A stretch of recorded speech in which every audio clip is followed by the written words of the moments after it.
The case of Petit family.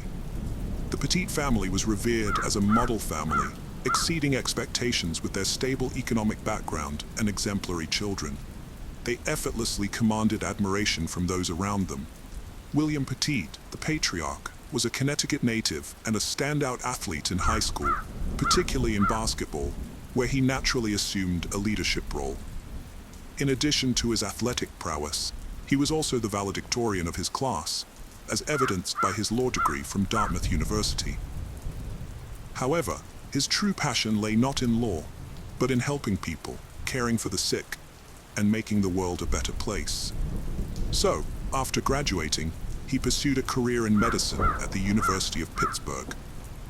During his third year of residency at the Children's Hospital of Pittsburgh, William met Jennifer Hawke, an oncology nurse and co-director of the health center's pre-graduate internship program. They soon fell deeply in love, and those who knew them attested that they were perfect for each other. They married in 1985, and 4 years later, they welcomed their first daughter, Haley. The pregnancy spurred them to form a large family, leading them to purchase a house in Cheshire, Connecticut. On November 17, 1995, their second daughter, Michaela, was born. After giving birth, Jennifer resumed her work as a nurse and co-director of the internship. Sadly, she was later diagnosed with multiple sclerosis, a disease that has no cure, which she fought against for the rest of her life. Despite this, her family remained supportive throughout. At just 10 years old, their eldest daughter began raising funds for the National Multiple Sclerosis Society, an endeavor that would yield significant sums over the years. Meanwhile, Michaela excelled academically and planned to take over the fundraising efforts when her sister went to college, enabling her to continue making a positive impact in her community. Having spent the summer learning to cook, she often delighted in preparing meals for her family. Tragically, this ordinary activity led to a fateful encounter with the perpetrator. On a July night in 2007, Michaela was preparing dinner for her family, but required additional ingredients for her recipe. So she and her mother went to the nearest market. Joshua Komisarjevsky, who had recently been released from prison, happened to be at the same location. Komisarjevsky's childhood was marked by trauma and complexity. Born to teenage parents, he was adopted by the Komisarjevsky family, a renowned European artistic dynasty, just a week after birth. His adoptive family was deeply religious and enforced strict discipline, which contributed to his struggles in school despite his high IQ. Eventually, his parents opted to homeschool him. During his trial, Komisarjevsky alleged that he was sexually abused by a cousin during childhood, but his family chose to keep the incident quiet. This traumatic experience likely contributed to the development of his rebellious and chaotic personality. By 14, Joshua Komisarjevsky had faced accusations of abusing his sister, and around this time he committed his first burglary, launching his career as a thief. In 2002, he was arrested for the first time on 18 counts of burglary and theft, earning him a 9-year prison sentence. During the trial, he made a chilling admission, revealing that he derived pleasure from listening to people while they slept and invading their privacy, feeding off their insecurity. Released on parole in 2007 at 27, officials deemed him a threat to society, a calculating criminal with perverted tendencies. But the jury disregarded these warnings, deeming Joshua fit for release. After his release, he moved into a halfway house for ex-convicts, where he encountered his future accomplice, Stephen Hayes. Hayes had a lengthy history of incarceration, starting at the age of 16 in 1980. Throughout the years, he was repeatedly arrested for violent robbery and burglary, earning him multiple sentences. In 2004, he received a prison sentence, only to be granted parole in 2006, which ultimately led him to the same residence where he crossed paths with Komisarjevsky. On the night of July 22, 2007, Michaela Petit was busily preparing dinner for her family, only to realize she needed additional ingredients to complete her recipe. She asked her mother to drive her to the nearest market to pick up the necessary items. What they didn't know was that they were being closely watched by Argy, who took meticulous note of every detail, from the make and model of their vehicle to their facial features and Michaela's distinctive blonde hair. After finishing their shopping, the Petit family returned home, oblivious to the fact that they were being tailed. The family had a peaceful dinner, unaware it would be their last together. Later, while the others slept, William Petit dozed off in the living room. Suddenly, strange noises shattered the peace. William was attacked, beaten with a baseball bat, and left tied up in the basement. The intruders proceeded upstairs to locate Haley's room, where they found her asleep. Haley and her sister Michaela were bound to their bedposts by their hands and feet, their heads shrouded by pillowcases. In the master bedroom, Jennifer Petit slumbered peacefully. The intruders crept in and roused her effortlessly, swiftly restraining her hands and feet. With the family members under their control, the intruders took their time to survey the premises, even pausing to smoke cigarettes in the living room. After ransacking the home for jewelry, cash, and other valuables, they finally prepared to depart. As the Petits heard the burglars making their exit, they must have thought the ordeal was finally over. But, unbeknownst to them, their torment was only just beginning. After selling stolen items at a pawn shop, the ex-convicts were disappointed to find they hadn't gotten as much money as they had expected. Motivated by greed, they decided to return to the house. There, they found a check register with $40,000 and planned to steal $155,000. Before going back, they filled a couple of gasoline cans, which was captured on surveillance camera footage. Back at the house, they presented their plan to Jennifer, threatening to kill her entire family if she didn't cooperate. Desperate to protect her daughter, Jennifer agreed to accompany Stephen to the bank the next morning. Meanwhile, Joshua took advantage of Jennifer's absence by entering Michaela's room, where he untied her and began to undress her. He took photos with his cell phone and sexually assaulted her, recording the act. Afterwards, he took her to the bathroom to clean her and ensure no DNA evidence was left behind. Then, he ordered her to put her pajamas back on and tied her up again. The autopsy of Michaela later revealed evidence that Arvy had raped her. During the examination, State Medical Examiner Dr. Wayne Carver found Arvy's DNA in her body. At the bank, everything appeared normal, but Stephen was unaware of Jennifer's actions in the queue before she approached the teller. While waiting in line, Jennifer wrote a discreet note on a flyer asking for assistance. The note read, "My name is Jennifer Hawk Petit. I have $115,000 in my savings account, and I need to withdraw it. I'm in a desperate situation. My family is being held hostage and will be killed if I don't comply. Please, someone, call the police." Despite Jennifer not having any identification, the teller decided to give her the money. As soon as Jennifer received the cash, she left the bank and returned to the car where her captor was waiting. Meanwhile, the bank employee promptly called the police to report the incident. The manager informed the 911 dispatcher that Hawk Petit claimed the home invaders were being courteous, and that she believed their sole intention was to steal money. In response to the bank's alert, the Chester police carefully assessed the situation, establishing a discreet vehicle perimeter without alerting the intruders. With the situation now under surveillance, the police observed from a safe distance, opting not to intervene just yet. Joshua boasted to his accomplice about attacking Michaela, implying he'd do the same to Jennifer. Stephen restrained and undressed Jennifer while William, hearing her cries, yelled up and was told to calm down. Regaining consciousness, William freed himself, crawled to the stairs and escaped to the backyard, fearing they'd kill them all. Joshua went to check on William, only to discover that he had escaped. In her later confession, Hayes revealed that while she and Stephen were raping Hawk Petit on the living room floor, Komisarski burst in and announced that William had fled. Upon hearing this, Stephen strangled Jennifer to death, continuing to assault her even in her final moments. Shortly after, they heard William's cries for help. A neighbor, Initially unaware of the traumatized boy's identity due to his severe injuries, called 911, realizing the police would soon arrive. To eliminate all evidence, the intruders doused Jennifer's lifeless body and parts of the house, including the daughter's bedrooms and their own clothing, with gasoline. Investigators later found traces of the accelerant on the Petite sisters' beds and the clothes they wore.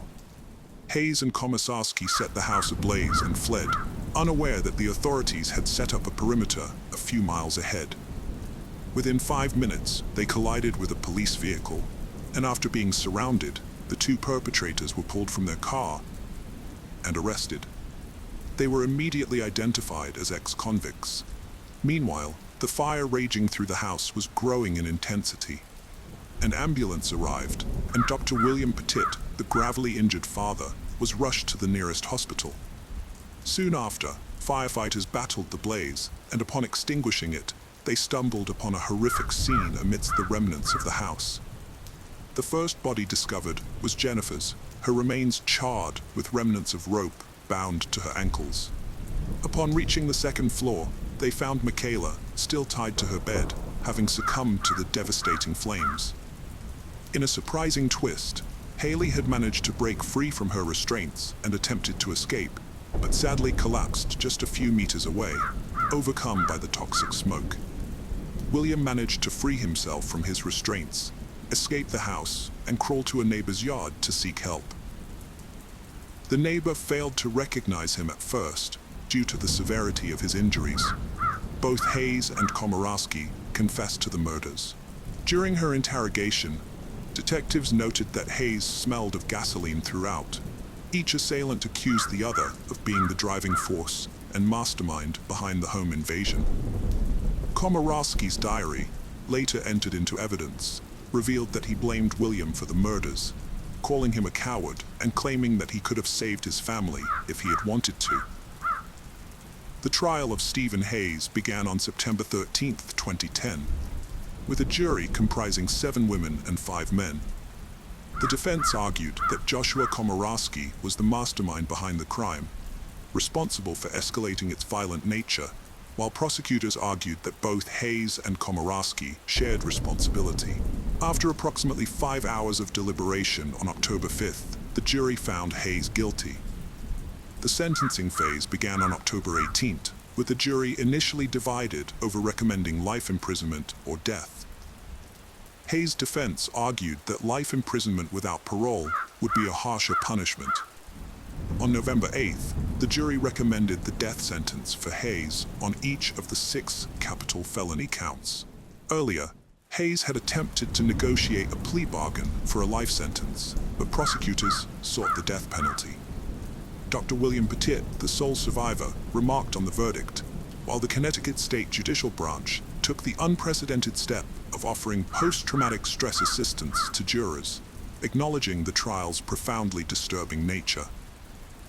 This historic measure was necessitated by the jurors' 2-month exposure to graphic images and gruesome testimony during the triple murder trial, marking the first time the state judicial branch had provided such support. On December 2, 2010, Hayes expressed remorse for the suffering he had inflicted on the Petit family, stating that his own death would be a welcome relief and hoping it would bring peace and comfort to those he had hurt. Judge John Blue handed down 6 death sentences and an additional 106 years for other crimes. However, in August 2015, Hayes' death sentence was commuted to life imprisonment when Connecticut abolished capital punishment. The trial of Joshua Komisarjevsky began on September 19, 2011. His lawyers offered a guilty plea in exchange for a life sentence, but prosecutors sought the death penalty, arguing that Komisarjevsky was under Hayes' influence. Komisarjevsky was found guilty on October 13, 2011, and the jury recommended the death penalty on December 9, 2011. During sentencing, Komisarjevsky expressed shame and remorse for the harm caused, claiming he had not intended to kill anyone. Judge Blue set July 20, 2012 as Komisarjevsky's execution date, underscoring his responsibility for the crime. However, like Hayes, Komisarjevsky's death sentence was converted to life imprisonment in August 2015, following Connecticut's abolition of the death penalty. The trials and sentencing of Hayes and Komisarjevsky represent a dark and pivotal chapter in Connecticut's legal history. The heinous nature of the crimes and the emotional toll on all involved, including the jurors, exposed the complexities and challenges of the legal system in dealing with such atrocious acts. Dr. Petit's statements during the trials poignantly highlighted the lasting impact of the crime on surviving family members and the community, which continues to pay tribute to the memory of the victims.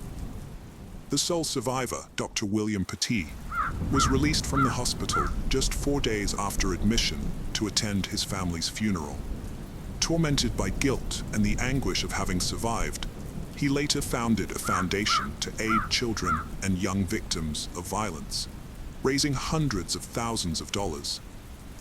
He later pursued a career in politics, becoming a state representative as a member of the Republican Party.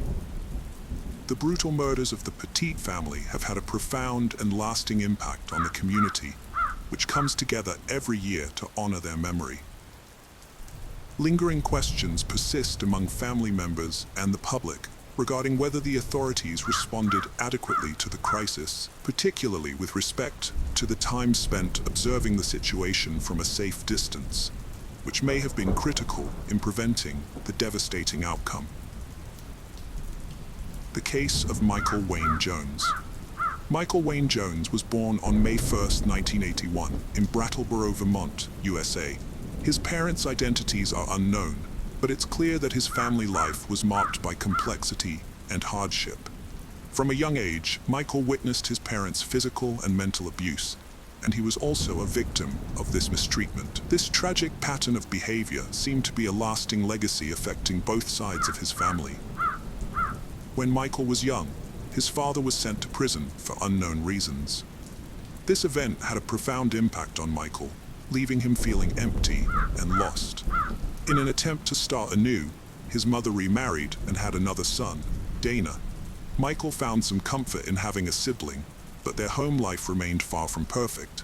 His stepfather's inability to hold down a job placed a heavy financial burden on his mother, who had to work 2 jobs to make ends meet, adding to their struggles. Michael's stepfather was aggressive and violent towards both him and Dana, using harsh punishment and sexual abuse to discipline them.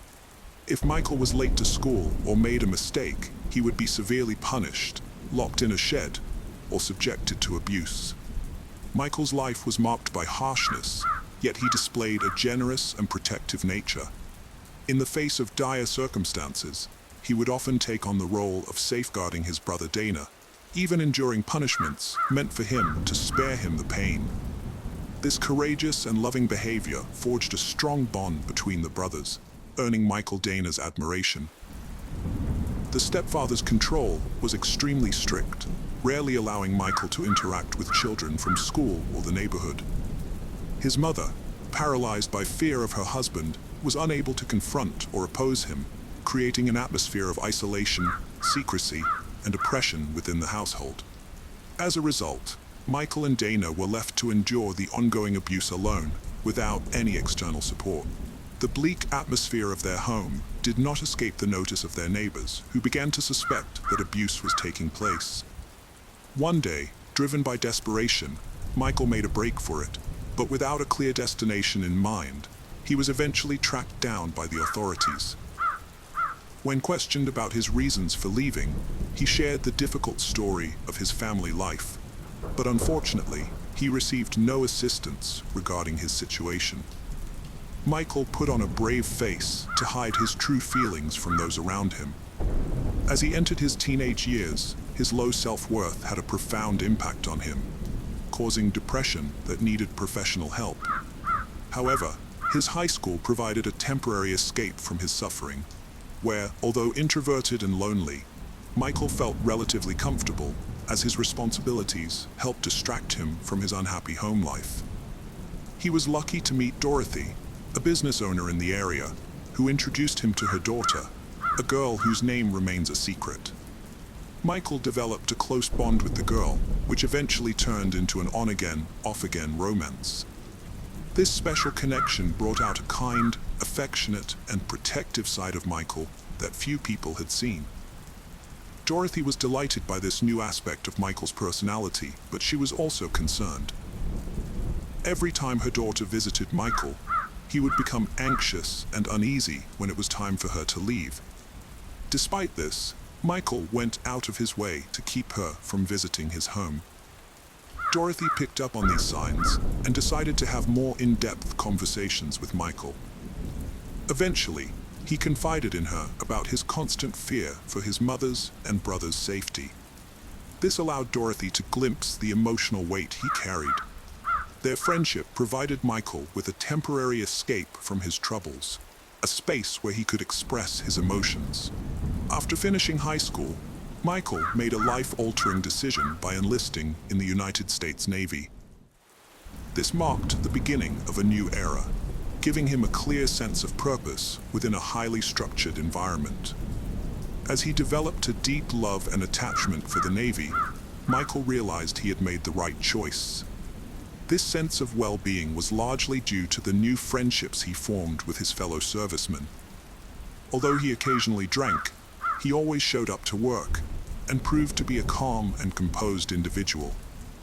Michael was previously in a romantic relationship with a fellow service member, but it was marred by physical abuse, which revived the traumatic memories of his dysfunctional family background. When his depression resurfaced, he made the difficult decision to end the relationship. Turning his focus to his career, he underwent additional training to provide medical care in combat zones, earning him a medical role assignment with the Marines. During this time, Michael met Sarah, a young woman with whom he fell deeply in love. They eventually got married, and after the wedding, Michael left the Marines to dedicate himself to his new role as a husband. Sarah played a vital role in Michael's life, helping him stay on track and overcome his personal demons. Together, they had 3 children, and Michael was committed to being a good father, striving to provide them with a stable and nurturing environment. Although Sarah often took the lead in decision-making, Michael was a supportive partner, consistently backing her choices. Around 2011, Sarah landed a job in Central Florida, specifically in Orange County, prompting the family to relocate there. At Mount Dora Animal Hospital, managed by Bo Delaporte, she found a new role. As weeks passed and Michael struggled to find employment, Sarah persuaded Bo to hire him, recognizing his relevant work experience. Michael quickly adapted to his new responsibilities and demonstrated remarkable dedication. His infectious joy was evident to everyone as he thrived in his role caring for animals and attending to their owners. His positive attitude made him highly sought after, with pet owners preferring his services. His employers, particularly Bo, grew very fond of him, extending their professional relationship into a strong friendship and trust. Bo even began to delegate some management responsibilities of the animal hospital to him. Everything was going smoothly until 2014, when Bo hired a new veterinary technician named Casey, born on December 23, 1986, in Ayan, Indiana. Casey was the second daughter of Nikki and David, and her siblings were Sarah and Brandy. From a young age, Casey was the heart of her home, radiating energy that lifted everyone's spirits beyond her family. As she grew, Casey showed great compassion for others, driven by a deep connection to her spirituality. No matter the challenges, her strength lay in her unwavering faith and personal values. During her high school years, Casey crossed paths with Richard. Initially, their attraction was strong, but as they dated, Richard started to notice some concerning behaviors in her. While Casey had a kind side, she also struggled with jealousy and possessiveness, which fueled an insecure and abusive streak, manifesting in hurtful words and actions. Despite this, Richard persevered, and with patience and composure, they eventually tied the knot after finishing their education. Over time, Casey's mother decided to relocate to Florida, and soon after, Sarah and Brandy followed suit. Given Casey's close-knit family ties, She and Richard also made the move to the same state in 2009. As they settled in, Casey took on occasional jobs as a transporter and occasionally worked as a dog groomer while apprenticing to become a veterinary technician. During this period, the couple welcomed their first child, Cameron, and their joy was palpable. Casey proved to be a devoted mother, prioritizing Cameron's well-being above all else. A few years later, their happiness was further amplified with the birth of their second child, Preston. The children flourished in a nurturing environment, filled with laughter and their parents' loving care. As Casey progressed in her veterinary technician career, she landed a job at the same animal clinic where Michael had become Beau's trusted right-hand man. From the start, Michael and Casey developed an exceptional rapport, but Beau and his wife suspected that their apparent friendship concealed a deeper attraction. Despite being inappropriate given the circumstances, Michael couldn't deny the attraction, even if it meant risking discovery by Sarah.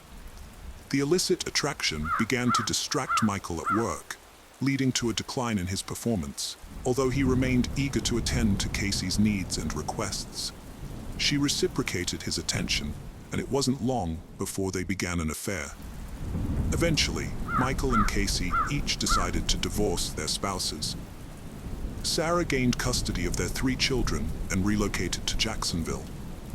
Although Casey and Richard agreed to shared custody with a fixed schedule, Casey took on the responsibility of transporting Cameron and Preston, diligently fulfilling her parental duties. Meanwhile, Beau grew increasingly frustrated with Michael's declining performance at the clinic. Moreover, Michael made inappropriate advances towards other employees, which further strained his relationship with Beau. When Michael requested leave to visit his hometown, claiming his mother's death, Beau later discovered it was a ruse for a beach vacation. This betrayal led Beau to terminate Michael's employment immediately. In retaliation, Michael broke into the clinic, stealing money, computer equipment, and even a weapon. Beau identified Michael as the culprit and reported him to the police. With Casey's help, Michael fled to New Mexico, but was eventually caught and brought to justice. However, after a brief stint in prison, he was released. Despite his past transgressions, Casey's trust in Michael remained unwavering. They soon moved in together, and Michael took on the role of stepfather to Cameron and Preston, much to Beau's dismay. By 2017, around Halloween, Michael and Casey exchanged vows and moved into a cozy 2-bedroom, 2-bathroom trailer. Despite the modest space, the affordable rent made them grateful to have each other. That same year, they welcomed their first child, Morali, followed by Ayana the next year. As Michael worked as a construction laborer to support their growing family, Casey took pride in her role as a homemaker. She reveled in every stage of her children's development and sought ways to capture those fleeting moments, which led her to create a YouTube channel to share their family's milestones. On the surface, their life appeared picture perfect, with Michael exuding a sense of calm and Casey's laughter often filling the background of their videos. However, behind the facade, the couple frequently butted heads and their arguments had become a persistent issue. Distrustful of Michael, Casey had developed a habit of checking his phone, and she grew increasingly suspicious whenever he worked long hours. On the night of July 10, 2019, a heated argument broke out between Michael and Casey while their children slept. The spark that ignited the confrontation was Casey's discovery of a supposed infidelity on Michael's phone. The verbal exchange rapidly escalated into physical violence. In a fit of rage, Casey seized a baseball bat and shoved Michael with it. Enraged, Michael wrestled the bat from her and, in a blind fury, struck her repeatedly, ultimately resulting in her death.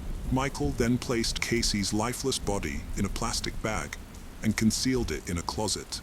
He attempted to erase any evidence of the crime scene. The next morning, he took further steps to prevent the children from uncovering the truth. He loaded her remains into his car. In the following days, Michael continued to post updates on Casey's social media accounts, masquerading as her, in an attempt to avoid raising suspicions. On July 26th, Michael sent a text to Richard requesting that he look after Preston and Cameron. He made a similar request to Casey's mother, asking her to care for Morali and Ayana. When Richard arrived to collect the boys, he found Casey's absence peculiar and expressed his concerns to Michael, who downplayed the situation, claiming she had left town for a few days. Casey's mother had a similar reaction when she came for the girls. That same day, Michael contacted Sarah, informing her that he was separating from Casey and needed to see his children. While she worked, he picked them up and took them to his home. During the drive, the children detected a foul odor in the car, reminiscent of rotting flesh. For the next 2 weeks, Michael continued to commute between his home and Sarah's residence to visit his children, all the while keeping Casey's lifeless body concealed in the car. As the days turned into an unsettling silence, Casey's mother grew increasingly uneasy, sensing that something was amiss. On August 10th, Richard returned Cameron and Preston to Michael, and this time, Casey's prolonged absence sent Michael's concern into overdrive. During their brief, tense conversation, Michael offered an apology for his role in their divorce and acknowledged the struggles Richard had faced during his time with Casey. As the new school year drew near, Michael knew the disappearance of the children, and Casey would raise suspicions among the elementary school staff. One night, he roused Cameron from bed and suffocated him, then hid his body in a suitcase. The following morning, he repeated the horrific act with Preston, this time concealing the body in a garbage bag. A few days later, the trailer park owner handed Michael an eviction notice, giving him 2 weeks to vacate. Amid this dire situation, Michael went to collect Morali and Ayana. When Casey's mother saw him again, still without her daughter, she suffered a nervous breakdown. Her mind raced with a single haunting question: where was her daughter? As Michael drove with the girls, he was suddenly consumed by guilt. He felt he had no choice but to surrender at a police station. However, after lingering outside for a while, he changed his mind and drove back home. Once there, he filled the bathtub with water and drowned Morali and Ayana. After they had stopped breathing, he carefully placed their bodies in a plastic container. As Hurricane Orion approached in early September, Florida declared a state of emergency, prompting many to seek refuge in public shelters to escape the impending disaster. This chaotic situation provided Michael with an opportunity to flee with the 5 bodies. He loaded them into his truck and drove north, intending to stay with Sarah and his children despite the ongoing emergency in Florida. Sarah couldn't help but notice that Michael never called his wife or inquired about the children, which made her feel uneasy. Although she was aware of the marital issues, she chose not to pry. After the hurricane passed, Michael's neighbors reported a foul smell emanating from the trailer to the property owner. Assuming the Jones family had already vacated, the owner first peeped through the windows and then entered the trailer. Other than the furniture and personal belongings, everything seemed normal, but the stench was overwhelming. By this time, Casey's mother was frantic to find an explanation for her daughter's disappearance, and she suspected that Michael might be in trouble with the law again and was hiding with her. She theorized that Casey might be hiding for her own safety, but rather than waiting idly, she contacted the sheriff's office to request a welfare check. When the officers conducted the welfare check, they found the house eerily empty and seemingly recently cleaned. However, the presence of cleaning supplies near the door clashed with the overwhelming stench of decomposition. Despite this, the property owner arrived and asked the officers to leave the premises. Meanwhile, with the body still in his vehicle, Michael fled Sarah's house and drove across the state border into Georgia. There, near a secluded wooded area, he callously disposed of Cameron, Preston, Morali, and Ayana. While driving on the highway and checking his GPS, Michael lost control of his vehicle and crashed. Miraculously, he emerged unscathed, but the vehicle was left in shambles. Police officers rushed to the scene, where they were immediately struck by the foul odor emanating from the truck. Upon opening the suitcase, they were met with a grisly discovery. Casey's lifeless body. There, on the roadside and under the stunned gazes of the authorities, Michael confessed in graphic detail to his heinous crimes, including the location of the children. As a result, he was taken into custody. Casey's family was left reeling from the news, their world shattered by the brutal revelation. They were consumed by incredulity, wondering how a human being could inflict such unspeakable harm on innocent lives, especially defenseless children. For the first time in her life, Sarah felt an overwhelming sense of hatred towards someone, as she later recounted. Yet, the notion that Casey might have witnessed her children's tragic demise caused her the most profound anguish. Based on the findings, armed with a search warrant, the agents returned to Casey's residence. Upon entering, they were struck by the pungent smell and a reddish stain on the carpet. As they prepared to collect evidence, the autopsies were being performed concurrently. The forensic report revealed that Cameron had sustained a fractured jaw, but no other visible signs of trauma were evident. Notably, a towel was found lodged in his mouth. Preston had a noose wrapped around his neck. Morali and Ayana were discovered together in a small plastic bag, accompanied by a baby bottle labeled Ayana and a pair of pink sandals. The autopsy concluded that both had died by drowning. In the case of Casey, the examination revealed crushing on the front of her skull and face, indicating a blow with a blunt object, but no other traumas were found on her body. Michael agreed to be interviewed by the officers, and throughout the process, he remained calm and precise in his responses, making no attempt to deceive the agents. In fact, Michael expressed gratitude to the officers for capturing him, stating that there was nothing more he could do, given the circumstances. With a calm demeanor, he then recounted the events chronologically, from the night of the fight with Casey to his subsequent arrest. When questioned about the motive behind his actions, Michael responded that everything had cumulatively built up in his life, to the point where it seemed like the only viable solution. Beyond the devastating emotional toll of this tragedy on all those affected, it was especially cruel and heart-wrenching for Sarah to come to terms with the fact that her own children had been exposed to and lived with a man like Michael. Understandably, after learning the horrific truth, Sarah struggled with mental health issues. Michael was charged with second-degree murder in connection with Casey's death, as well as 4 counts of premeditated first-degree murder for the deaths of the children. He pleaded guilty, thereby bypassing a trial and proceeding directly to the sentencing phase. In this phase, a 12-member jury was tasked with deciding between life imprisonment and the death penalty. As part of their defense strategy, Michael's legal team highlighted his troubled upbringing and mental health issues, citing various psychological disorders as mitigating circumstances. However, state prosecutors argued that the sheer brutality of the case justified the ultimate penalty. In January 2023, a jury unanimously recommended the death penalty, as dictated by state law. After a brief 99-minute hearing, the judge handed down Michael's sentence. He received life without parole for Casey's murder, in addition to the death penalty.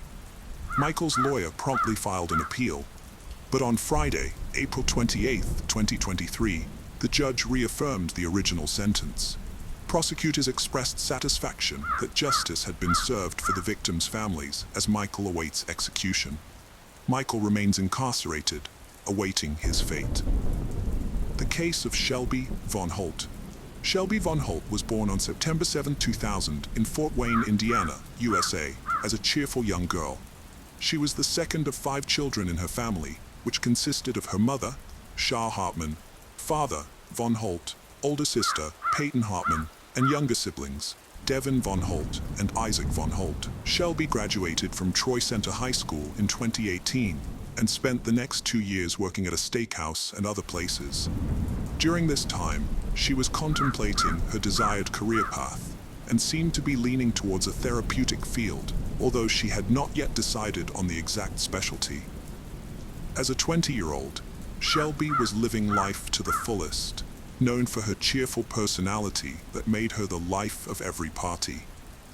She loved to smile, dance, sing, and spend time with friends. Notably, she was living independently, although the reasons for this were unclear.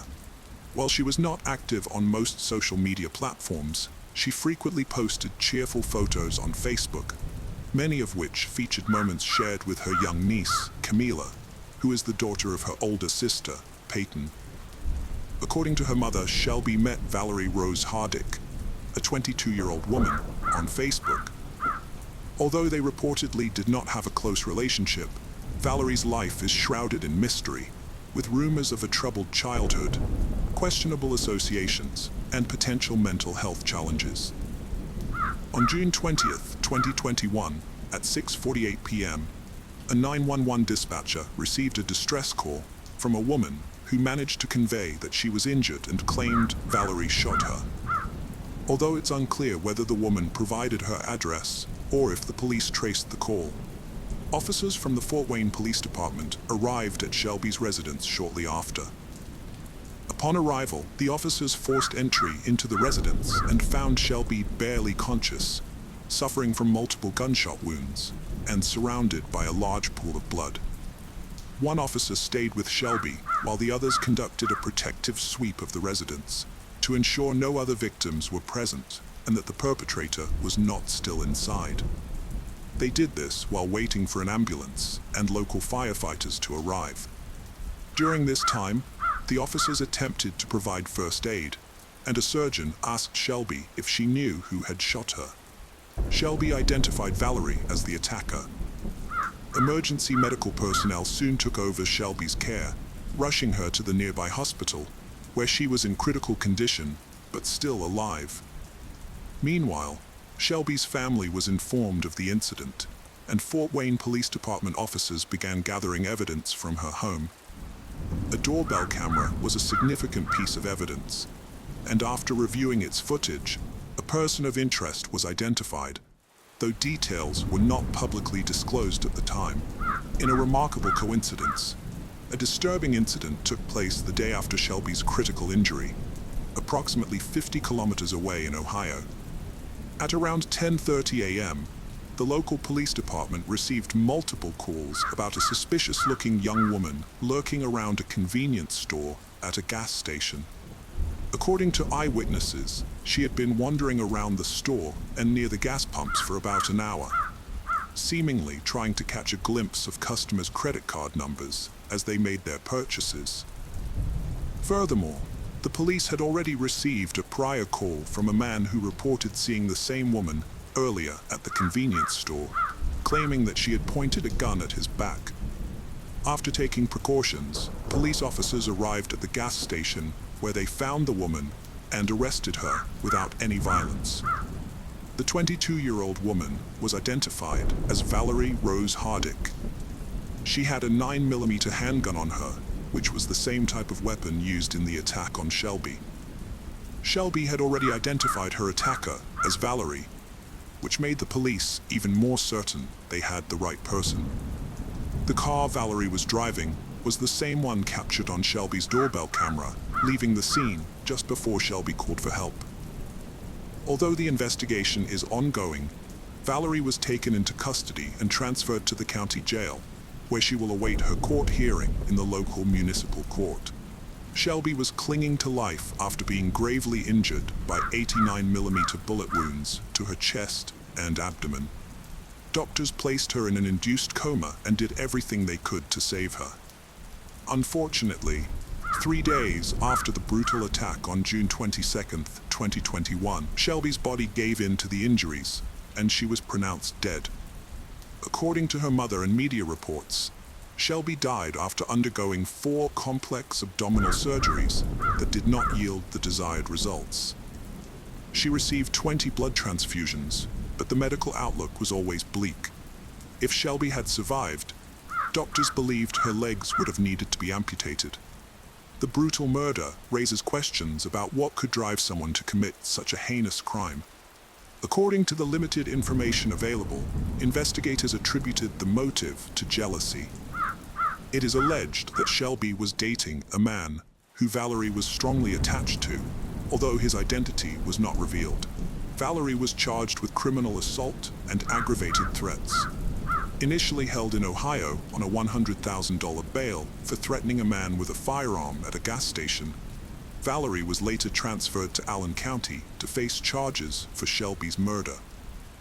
Shelby Von Holt's remains were memorialized in a private ceremony at a funeral home on June 29, 2021, and then cremated.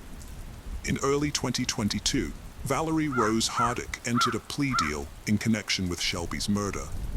Hardick pleaded guilty, citing mental illness as a defense. As part of the deal, the prosecution dropped a charge related to the use of a firearm during the crime, which could have added 20 years to her sentence. In September 2022, Hardick's sentencing hearing took place in the Superior Court of Allen County.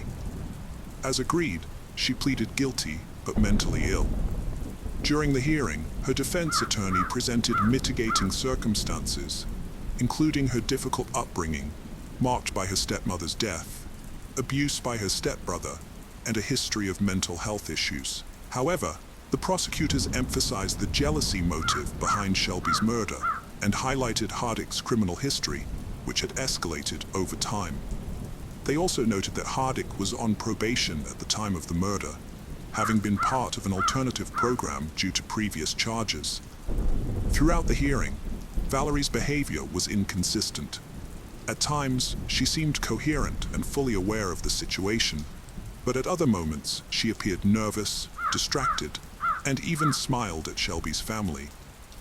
Despite this, she answered the court's questions accurately.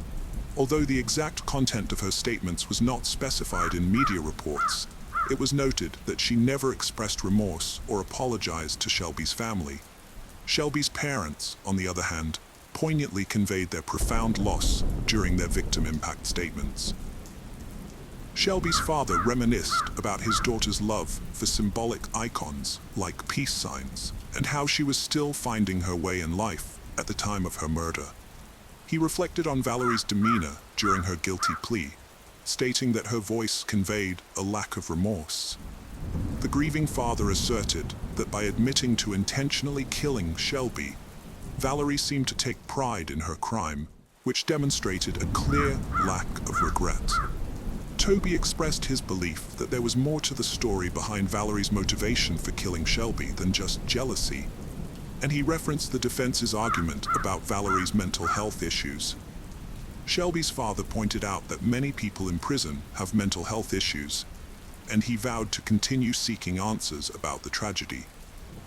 In a heartfelt reflection, Toby noted that there were two tragedies in this case. The first was the shocking and agonizing death of his daughter, and the second was Valerie's decision to throw away her future in a fit of rage.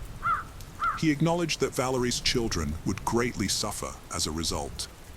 It was revealed that Valerie, who was 22 years old, had at least 2 children, although no further details about them were publicly disclosed. The grieving father said that the tragedy wouldn't stop at the graveyard or in the courtroom, because true justice couldn't be achieved in such a tragic situation. However, he said he had forgiven Valerie in order to find peace within himself, which he believed was guided by his faith in Christ. He was confident that Shelby was with God and reiterated his deep love for her. Shelby's mother, Shauna, also spoke about her feelings. She remembered her daughter as a princess from the day she was born, describing her as a kind spirit who would always help a friend, no matter the distance. Shauna vowed to attend all possible appeal hearings that Valerie's defense might initiate in the future. She shared the pain of remembering her lifeless daughter and the helplessness she felt, unable to protect her. All she could do was lay her head on Shelby's chest as her daughter lay in a medically induced coma.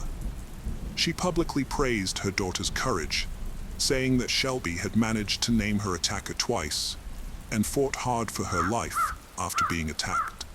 Shauna detailed the severe injuries Shelby suffered, explaining that her heart was racing at an unsustainable pace.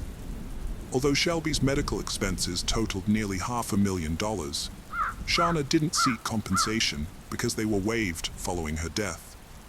The funeral expenses alone were around $115,000, But Shauna emphasized that she didn't expect to receive any compensation and didn't want any money from Valerie. Holding back tears, Shelby's mother poignantly expressed that memories were all she had left, and she wished she could trade places with her daughter. She noted that some days the grief was so intense that she couldn't muster the strength to get up. After the legal representatives finished their presentations and the victim's family statements, the court awaited the judge's verdict. Under Indiana law, the sentence could range from a minimum of 45 years to a maximum of 65 years, with an average of 55 years. Valerie's defense team requested the minimum sentence, citing various mitigating factors, while the prosecution sought the maximum sentence. Before making his decision, the judge pointed out that it was clear the murder was planned in advance, and Valerie was fully aware of her actions. Her decision to flee to Ohio further supported this. While the judge acknowledged that Valerie had a difficult upbringing, marked by inadequate education, personal traumas, and mental health issues, he emphasized that she already had a growing criminal record at the time of Shelby's murder, including pending charges for a separate crime. Despite her past attempts at rehabilitation, her criminal history and lack of success in those attempts meant her traumatic past could not be used as an excuse. Taking these factors into account, the judge sentenced the 23-year-old Valerie to the maximum possible sentence of 65 years in prison. He also ordered the destruction of the weapon used in the murder. According to the American Correctional System's records, Valerie is currently incarcerated in an Indiana women's prison, with the earliest estimated release date being June 18, 2027, at which time she will be 72 years old. After the court session, Shelby's parents said they were satisfied with the verdict. However, they later made it clear that no verdict could ease their pain, especially since Valerie would be spending her days in prison. Shelby's mother emphasized that she would always miss and remember her daughter. This case is particularly notable because the victim, who was mortally wounded, was able to identify her killer. A prosecutor not involved in the case explained that when a dying victim identifies their attacker, this is known as a dying declaration. These statements provide a crucial lead for detectives and are the only exception to the hearsay rule in court trials, ensuring that the most reliable evidence is presented. The prosecutor also stressed that dying declarations are admissible in court because they tend to produce more trustworthy statements, given the immense pressure and tragic circumstances surrounding them. The case of Ayla Reynolds. Ayla Reynolds was born in Waterville, Maine on April 4, 2010. A beautiful girl with blonde hair, blue eyes, and a captivating smile, she adored music and dancing. Her parents, Trista Reynolds and Justin Dietro, had a brief romance in 2009, leading to Trista's pregnancy. Though initially surprised, Justin's resemblance to Ayla was undeniable. A paternity test in 2010 made him accept his parenthood. Consequently, in December, he was ordered to provide child support. Trista and Justin didn't have a custody agreement, but Trista, who lived in Portland, had primary custody of Ayla, thanks to an arrangement between them. Only in mid-2011, after Ayla's first birthday, did Justin start having visits with her. He lived an hour and a half away, and the encounters were during the day and very brief. They agreed he could occasionally take Ayla with him, but never overnight. After giving birth to Ayla, Trista became pregnant again with her fiancé Raymond's child. In 2011, Ayla welcomed a baby brother, Raymond Jr. However, Trista's life took a dramatic turn on October 13, 2011, when she had a run-in with Child Services. They issued her an ultimatum: get substance abuse treatment or risk losing custody of her children. Trista opted for rehab, leaving Ayla and Raymond Jr. in the care of her mom and sister, determined to reunite with them and avoid losing them permanently. By October 2011, Justin had met with Ayla around 5 to 10 times. However, just 4 days after Trista's funeral, on October 17th, Justin and his family suddenly decided to seek custody of Ayla. Justin's mother, Phoebe DePetro, got in touch with Child Protective Services and was granted permission to take Ayla into their care. The authorities quickly informed Trista's relatives of their decision. However, when Ayla's aunt was told she had to hand Ayla over, she strongly opposed the decision, alleging that Justin had a history of abusing the child. The officials countered that a father's custody rights take precedence over those of an aunt.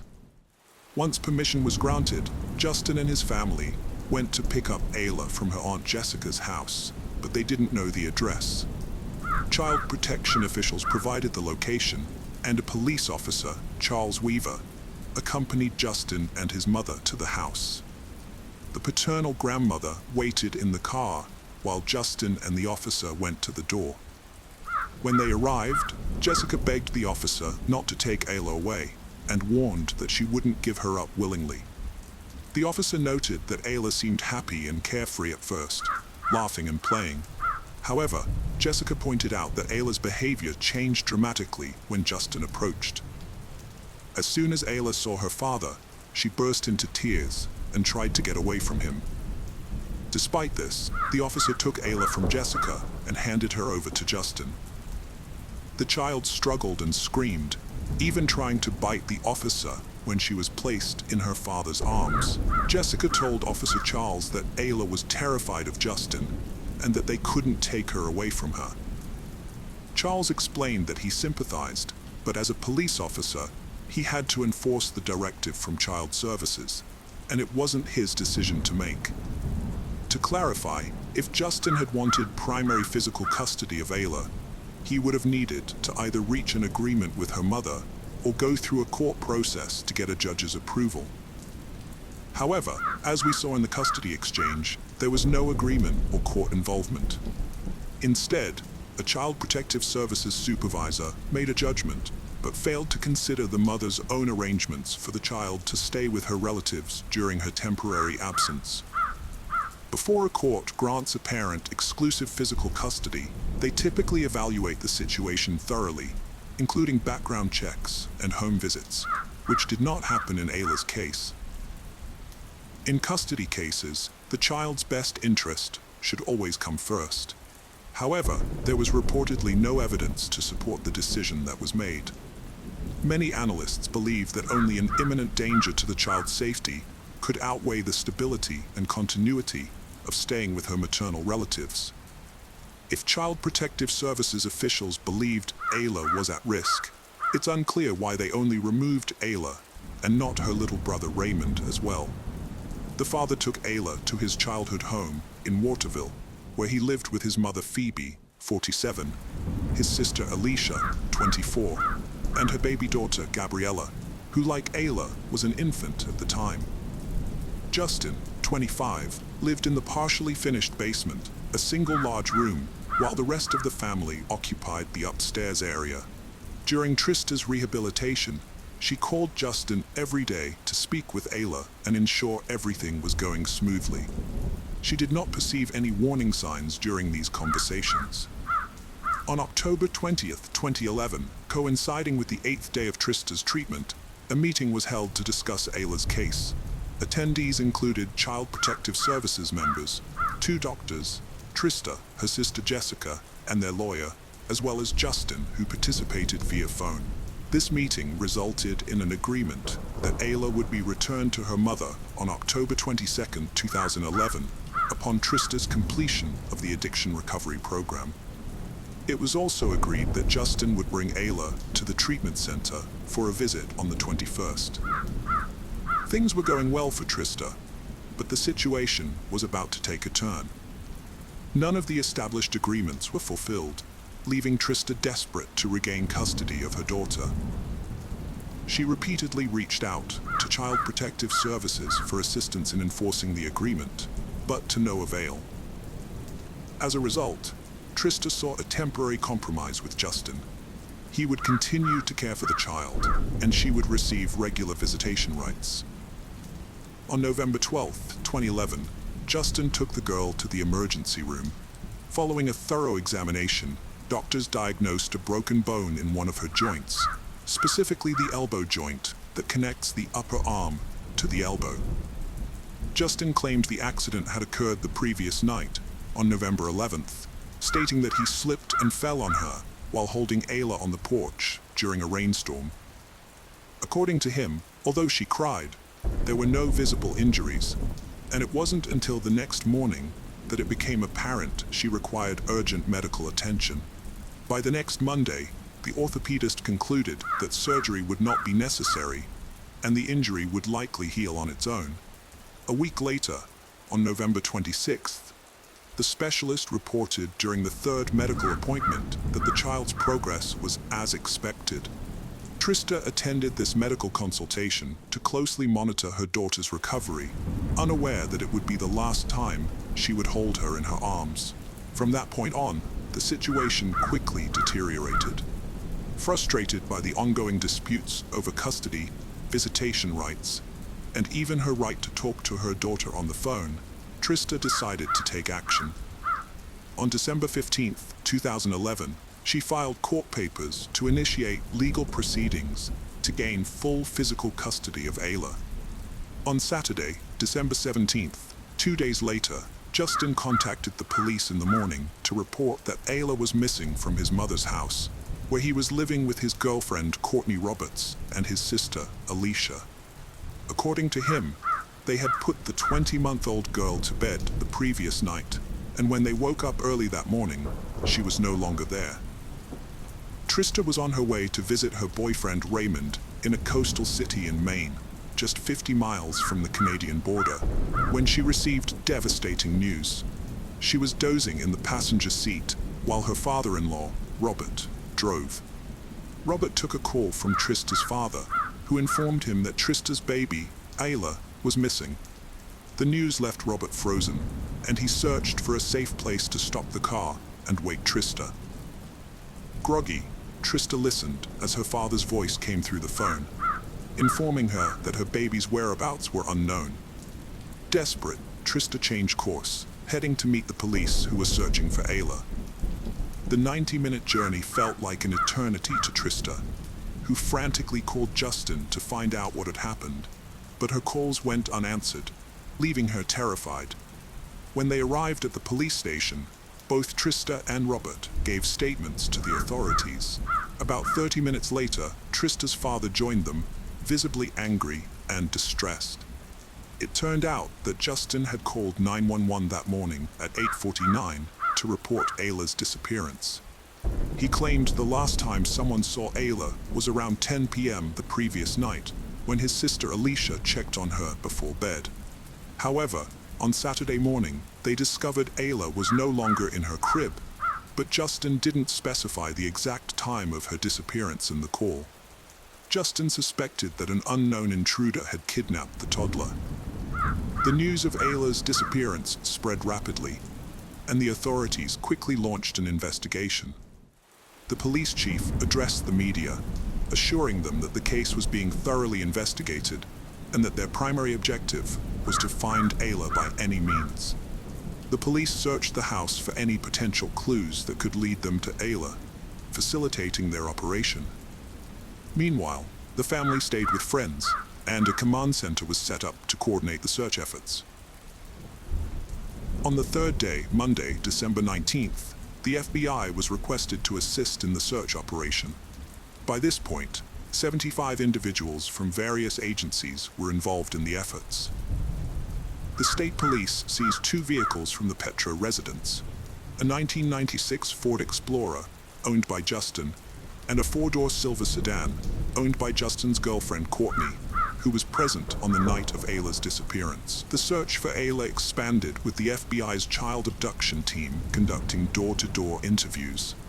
75 officers worked tirelessly, investing 5,000 hours in 10 days, pursuing 330 leads. 50 civilian volunteers and a $30,000 reward aided the effort. Justin initially kept a low profile, avoiding media. However, he made more public appearances, including on the Today's Show, where he addressed the shift in law enforcement's message. He appealed to the perpetrator to return Ayla, emphasizing they had no right to keep her, and she needed to be with her family at home. Justin attributed his delayed cooperation to his initial naivety, having expected Ayla to return within a few weeks. He also stated that law enforcement had advised him to avoid the press, which was partially confirmed by the Department of Public Safety spokesperson. However, the spokesperson clarified that this guidance was only provided at the beginning of the investigation. Subsequently, the police actually encouraged Ayla's parents to remain in the public eye. Justin took the opportunity to respond to the insinuations against him, inviting the TV host to spend a day with him to gain first-hand experience of his situation. While he praised the police's efforts, he acknowledged that some of their methods were unpleasant. He emphasized that the truth remains the same, regardless of how many times he was asked the same questions and accused of lying, believing that the truth will eventually emerge. By the end of January, police discovered Ayla's blood in several areas of the DPO house and announced their findings. Although there was not enough evidence to make arrests, 3 adults, including Justin, Courtney, and Elisha, who lived in the residence where Ayla was last seen, were suspects. According to Stephen McCausland, spokesperson for the Department of Public Safety, the forensic evidence contradicted the family's story of what happened, making it highly unlikely that someone could have taken Ayla from her bedroom without one of the 3 adults in the house noticing. 6 months after Ayla's disappearance was reported on May 30th, 2012, the police announced that it was unlikely the little girl was still alive. Trista's family invited journalists into their home to watch the press conference where this news was delivered. Trista broke down in tears, and her grief soon turned to anger as she accused Justin of killing her baby. For Trista's family, learning the details of forensic tests conducted at Justin's family's house was extremely difficult. They already knew that Ayla's blood had been found, and they had been told the amount was equivalent to 25% of her blood volume. However, they had not seen the evidence until January 2013, when everything was finally revealed to them. The investigation uncovered disturbing evidence. The baby seat in Justin's 1996 Ford Explorer had Ayla's blood on the left shoulder strap. Dried gastric fluid was found on the back seats. In Ayla's bedroom, blood was discovered on her princess pink sneakers next to her crib, as well as on the face and arms of her doll. Investigators believed Ayla might have tried to wipe blood from her mouth with her toy. Additionally, a blood stain was found on the living room sofa. Most of the blood traces were found in the basement. On the mattress where Justin slept with Courtney, a pool of Ayla's blood was discovered. Nearby on the bed, vomit and an unidentified pink fiber, possibly from a toy, were found next to the sneakers stained with Ayla's blood on the tongue and inside. Additionally, splashes of blood were found on the cement floor around the bed and on the walls, with some of the splashes on the walls matching Ayla's height. An expert concluded that some of the blood drops, about the size of a dime, were indicative of trauma caused by a blunt object. The experts also determined that some blood spatter patterns in the house might have been coughed up by Ayla, suggesting that she had both internal and external injuries. The police found that bed linens had been used to clean up Ayla's blood. This information was horrific for Trista and her family to learn, and they soon discovered even more disturbing details. Officers warned Trista about disturbing evidence, then showed her luminol test results revealing hidden bloodstains at her house. She was devastated, fled the station in panic, and became convinced Ayla was murdered, declining to see more evidence. Justin showed no emotion when police showed him and the Petro family evidence months prior. The family they stayed with during the relocation also declined to see photos, citing disinterest. Justin's girlfriend, who was with him the night Ayla disappeared, had the same indifferent reaction to the findings. Trista spoke out 8 months after the 2013 ordeal, slam-dunking Justin, Elisha, and Courtney for being free and unbothered. In a blistering letter, she shared evidence and photos, refusing to wait for justice, vowing to revive public interest with or without law enforcement's backing. In 2016, journalists visited Justin's mom's house, meeting Elisha, Ayla's aunt. Queried about blood evidence, Alicia blamed Ayla's lactose intolerance, citing vomiting. However, internet research showed this was unlikely, as typical symptoms are gas, bloating, and diarrhea, not vomiting blood. In 2017, a judge granted Trista's request and formally declared Ayla legally deceased. The ruling stated that Ayla's death likely occurred on or around December 17, 2011, the day her father, Justin, reported her missing. With this ruling in place, Trista and her legal team pursued a wrongful death lawsuit against Justin, alleging that his intentional and unlawful actions led to Ayla's death, and that he subjected her to pain, terror, and physical harm prior to her passing. Trista held a press conference, confronting her deceased daughter's father after he denied wrongdoing in a lawsuit. She questioned his conscience, saying she saw the truth in his eyes and believed he knew it was a problem. In 2023, a judge granted Trista's request to add Phoebe and Elisha as defendants in the wrongful death lawsuit. The three defendants now face civil charges for wrongful death, conscious pain and suffering, and unlawfully interfering with a deceased person's body. Additionally, Justin is charged with breaching his parental duty to care for a minor child. Trista and her lawyer knew they wouldn't get money from Justin. They wanted to uncover the truth about Ayla's disappearance. It was suspicious, with Justin driving to Portland and back, claiming to search for Ayla, but never contacting Trista or her family. He had bought a $25,000 life insurance policy for Ayla weeks before. It's bizarre that Justin stayed at a friend's house while detectives investigated Ayla's disappearance. This is especially surprising, given that Justin had barely been involved in his baby's life during the 9 months of pregnancy, and most of her life. Trista also shared that she received strange messages from Justin in the week after he took Ayla, in which he expressed fear that someone might kidnap or snatch her. He had made similar comments around December 11th, 6 days before her disappearance was reported. However, after Ayla went missing, those messages took on a threatening and confusing tone. Trista admitted that she had always been perplexed by their meaning. The case of Kate Waring. Kate Waring was born in Charleston, South Carolina, into a loving family with 2 siblings and parents who worked hard to provide the best possible life for their children. From a young age, Kate demonstrated a deep love for animals, which led her to volunteer at various animal shelters during her teenage years.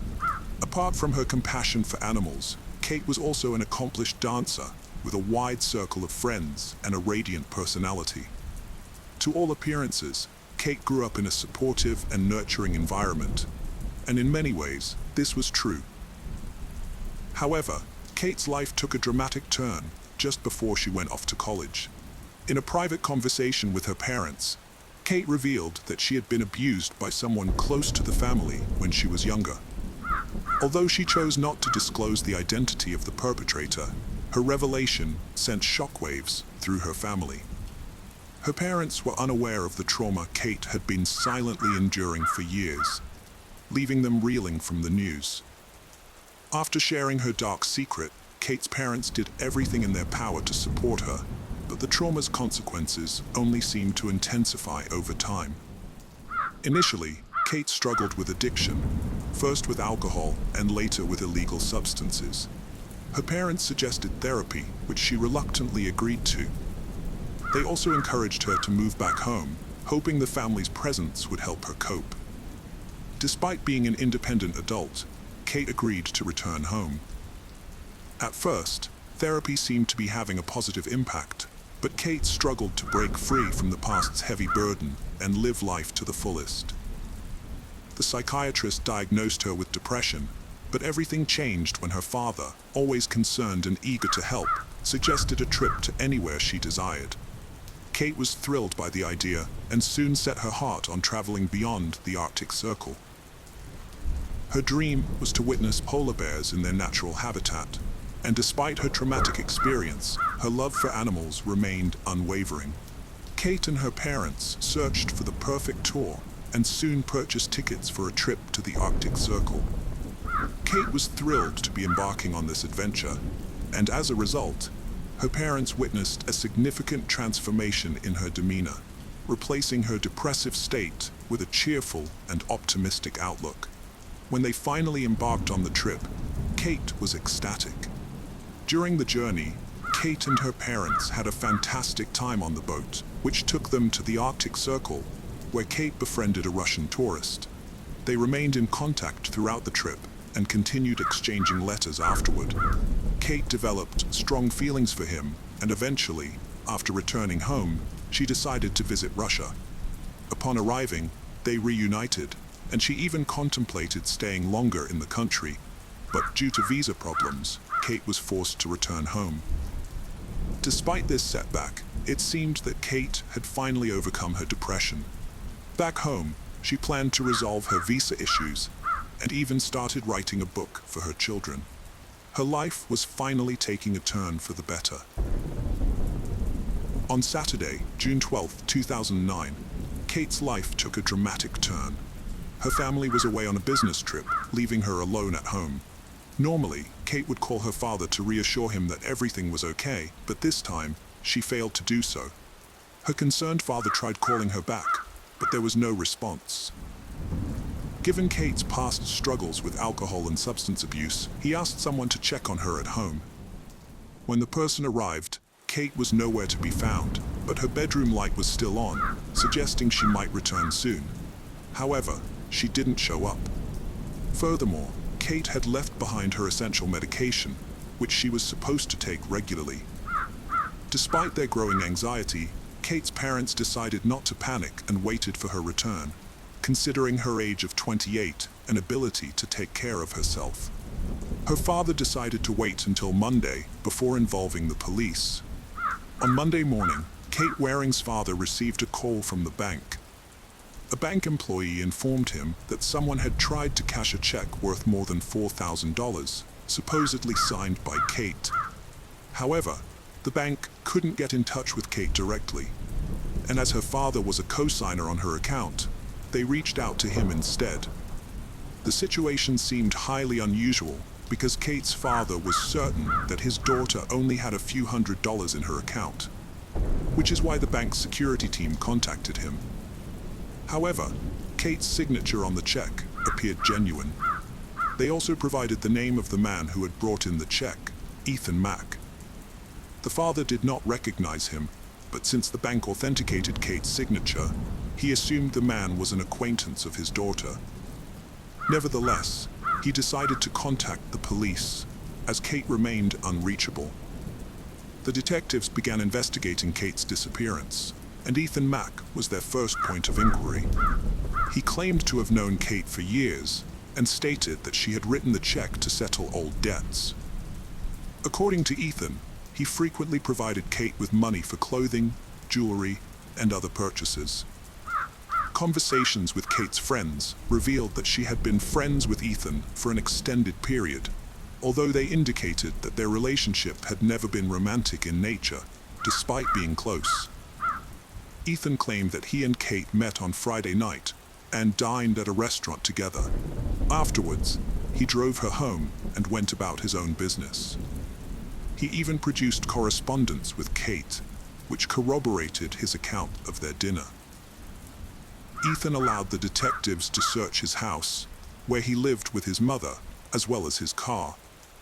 Although the search yielded nothing suspicious, the police still found the situation surrounding the check to be peculiar and were not quick to dismiss him as a suspect. Ethan eventually called the police station, demanding to be left alone. The police worked to reconstruct the timeline of the Friday night Kate was last seen. She had met with her therapist that afternoon, followed by a trip to the gym. Later, she entered a store, purchasing a bottle of wine.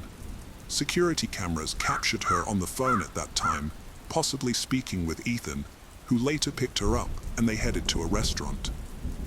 Kate's parents remembered another unsettling detail. On the day she vanished, Kate had mentioned having some problems, but refused to elaborate. Her parents didn't recall this conversation until days later. Unfortunately, this information didn't aid the search, as weeks passed and Kate remained missing. Her parents felt the police weren't doing enough, given Kate's troubled past. However, in August, the case gained new life when a group of former police officers, led by lawyer Andy Savage, took it up. This group had been privately investigating unresolved cases, and Kate Waring's case had caught their attention. The team of 5 individuals, all with extensive police experience, began investigating Kate's disappearance. Former detective James Randall was the first to examine Kate's bedroom, where he found 2 suspicious elements. The first was a packet of medication that Kate regularly took, which was concerning because her parents confirmed she would never intentionally stop taking it. Therefore, the fact that the packet was left at home was alarming. The second suspicious element was Chinese currency on Kate's bed, which was peculiar because her parents had no idea where she had obtained it or why she needed it. The team then involved Bobby Mitter, an expert in gathering online information about individuals and tracking them. His skills proved invaluable, and he quickly discovered that on the night of her disappearance, around 10 p.m., Kate had called her friend James, who did not answer the phone. Instead, she left him a very troubling voicemail, claiming someone had stolen her credit cards. The investigation also revealed that her phone was last active at 1:53 a.m., when for some reason she called her own voicemail. Further investigation led team member Lewis to discover that the call was made from the area of James Island, which was a few kilometers from Kate's house.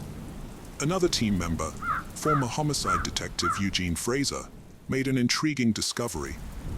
He spoke with several acquaintances living in James Island and found it odd that Ethan Mack, who had voluntarily let the police inspect his home, did not actually live there. Instead, he rented an apartment in a nearby building, which Eugene was fortunate to uncover because one of his acquaintances happened to be the landlord of the apartment Ethan had rented. Digging deeper, the detectives discovered that the police had barely scratched the surface in their investigation into Ethan.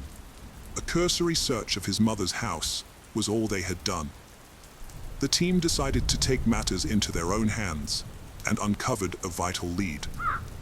Ethan had a girlfriend, Heather Camp.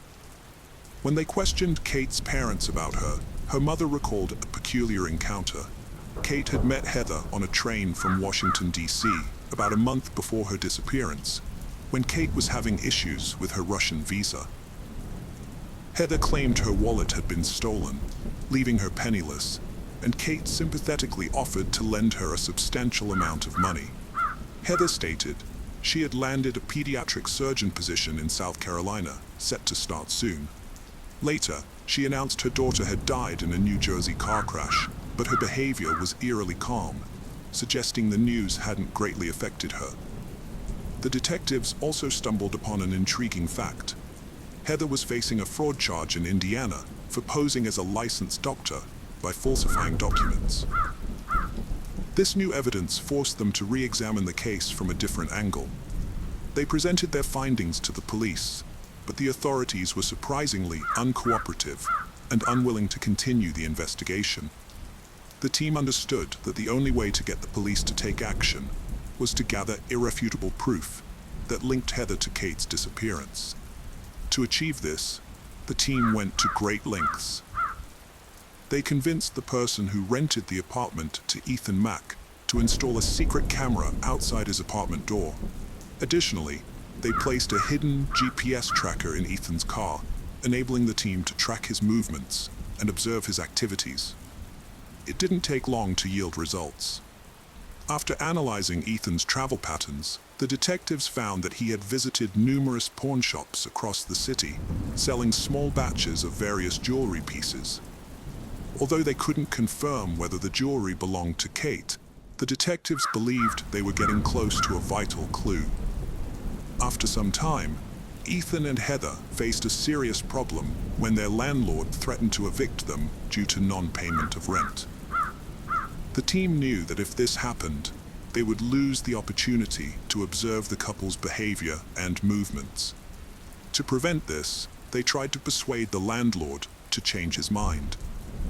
At the same time, the detectives quickly came up with a new plan. They asked the landlord to give Ethan and Heather more time to pay the rent, but only if they agreed to sign a contract promising to clear the debt. The strategy worked, and as soon as the landlord handed over the contract, the team sent it to the laboratory. The goal was to compare Ethan and Heather's handwriting on the contract with Kate's signature on the $4,000 check. This led to a significant breakthrough. The handwriting expert conclusively confirmed that the check signature was from the same person who had signed Heather's name on the contract, proving that Heather had forged Kate's signature. The team knew the police would be slow to act, so they came up with a new plan. They persuaded the landlord to cooperate and told Ethan that his apartment needed to be treated for insects. The team leader wore an exterminator suit and went to the apartment with the landlord. They waited until Ethan left the apartment, confirmed by his car moving away from the house, before entering. However, they were met with an unwelcome surprise. Ethan was still at home. It turned out Heather was driving his car, but it was too late to abort the operation.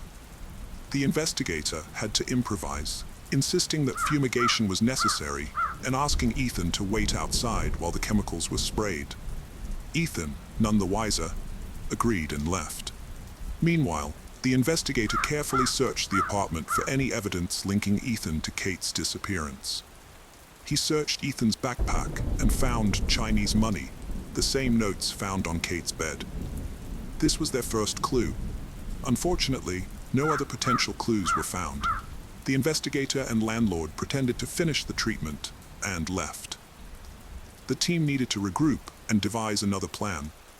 Upon reviewing the footage from the camera in front of Ethan's apartment, detectives identified a frequent visitor, Terry Williams, a neighbor of the couple. They suspected Williams might have information about Ethan and Heather's involvement in Kate's disappearance, so they took a bold step. The team offered Williams a substantial sum of money in exchange for information about his friend's actions regarding Kate. They brought the money to Williams's apartment, but were met with an unexpected turn of events. At the time of the offer, Heather was at her home, where she overheard the entire conversation. Apparently, there was a prior discussion between Ethan and Williams. When the detective approached Williams, Heather panicked. She frantically called Ethan, explaining the situation. The investigation team was caught off guard and spent the following days struggling to determine their next move. In a shocking turn of events, Williams unexpectedly reached out to the detectives and asked them to come to his home to talk. When the detectives arrived at his apartment, Williams was surprisingly open and honest. He told them that although Ethan and Heather hadn't directly confided in him, he had had his suspicions about their involvement in Kate's disappearance.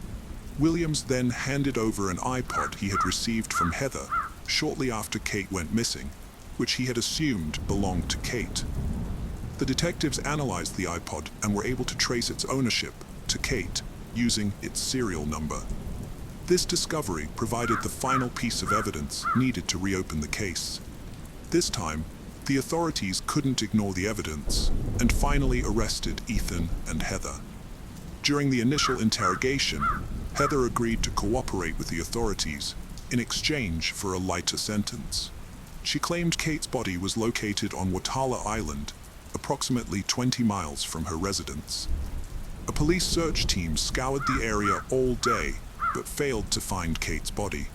It became apparent that Heather had deliberately misled them. Andy Savage decided to employ a new tactic.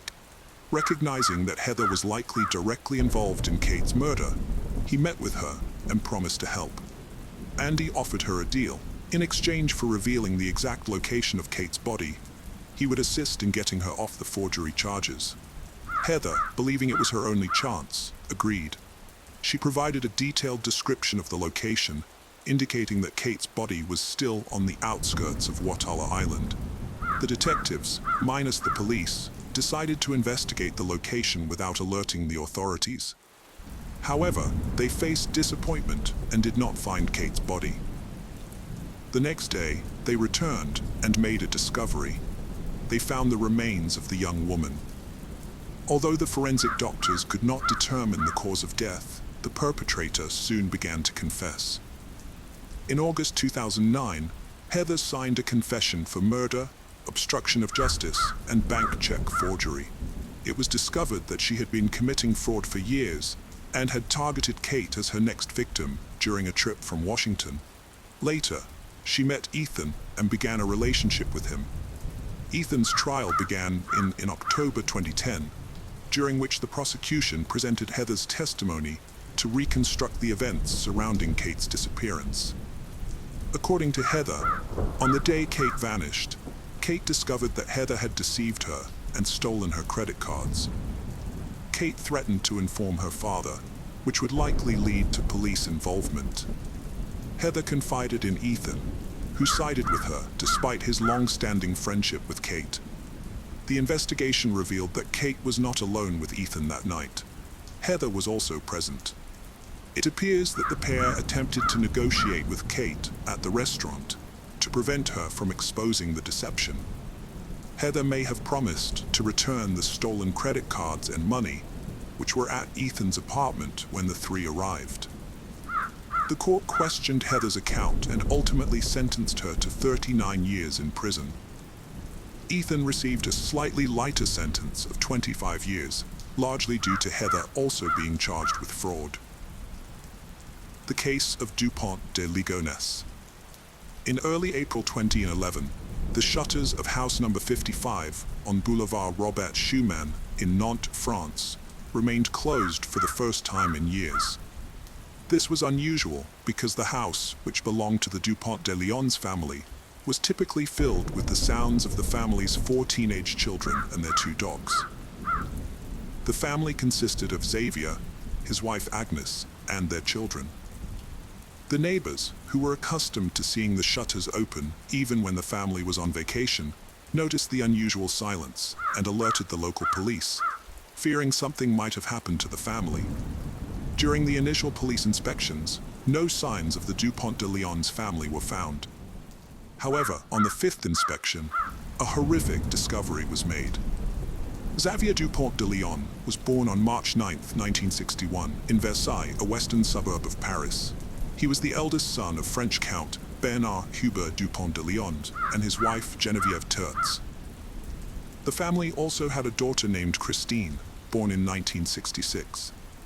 When Bernard deserted his wife for a mistress, Xavier took on a leadership role in his family, caring for his mother and sister. Christine began to claim she received divine messages, which she transcribed during automatic writing sessions, similar to those of a surrealist poet. Her unusual beliefs gradually evolved into doomsday sermons, leading her to establish a cult called the Church of Philadelphia. This group attracted members of the aristocracy, whom Geneviève convinced were chosen to survive the impending apocalypse and participate in the world's rebirth. According to Geneviève, Christine was destined to give birth to the Savior, a child who would be the reincarnation of both Jesus and Satan, and thus bring salvation. Although Xavier inherited his father's noble title, he showed little interest in French traditions, instead being captivated by luxury, high-performance cars, and eccentricities. He also greatly admired the United States. Geneviève financially supported Xavier's extravagant lifestyle through significant donations from cult members, who were sworn to secrecy about their activities. On the beautiful island of Bréhat in 1974, Xavier formed a strong and lasting bond with Emmanuel Teneur. The two boys developed a deep, mutual understanding that continued throughout their lives. Although Emmanuel confessed his love for Xavier, which was rejected, their close friendship remained unaffected.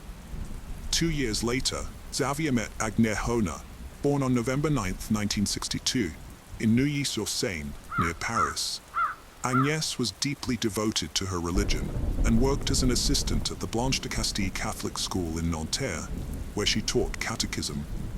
While little is known about her family, it is well documented that Xavier and Agnès developed a close relationship, which led to a brief but passionate romance before they eventually parted ways. In 1990, Agnes gave birth to her first child, Arthur, from a casual relationship. Soon after, she and Xavier rekindled their romance and decided to tie the knot. Xavier adopted Arthur as his own son, and 2 years later, they welcomed their first biological son, Thomas, who would carry on the family name. To mark the occasion, Xavier chose Emmanuel as Thomas's godfather. The couple went on to have 2 more children, Anne and Benoit. The family of 6 seemed to personify the ideal family unit, with Xavier appearing as a loving father and the children excelling academically, hinting at a bright future. Agnes was devoted to nurturing her children's faith, regularly taking them to Mass. Others perceived her as kind yet firm with her children. Around the year 2000, Xavier relocated his family to the United States, aligning with their individual interests and preferences. Xavier, a charismatic and multilingual individual with a discreet nature, was confident in his ability to blend in seamlessly in the United States. However, this endeavor ended in failure, resulting in substantial financial losses.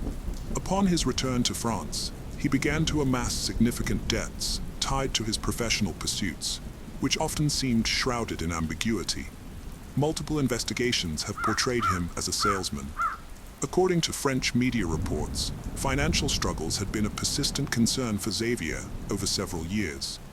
One of Xavier's unsuccessful ventures was an unusual scheme to import cars from the United States to France.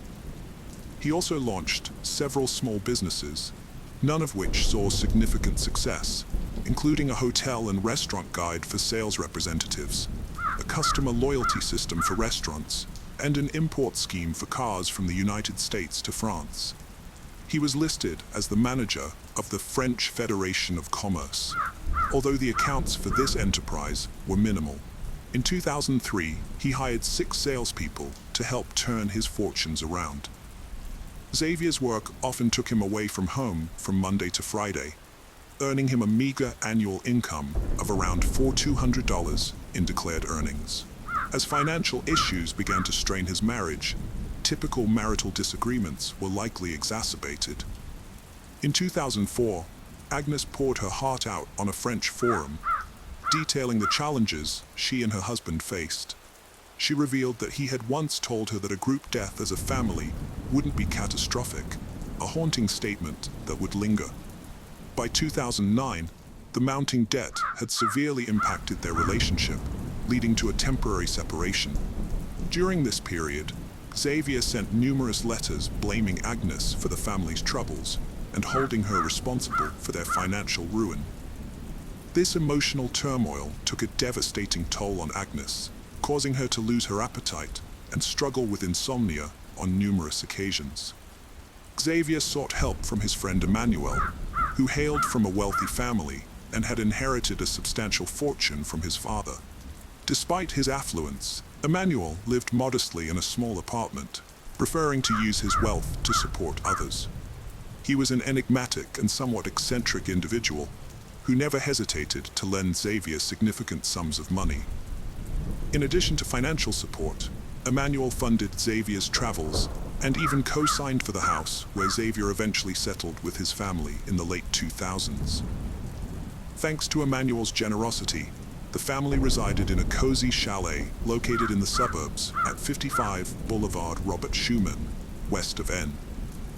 As they settled in, the neighbors quickly formed the impression that Agnes was domineering and less pleasant than her husband. Behind closed doors, Agnes faced a personal crisis.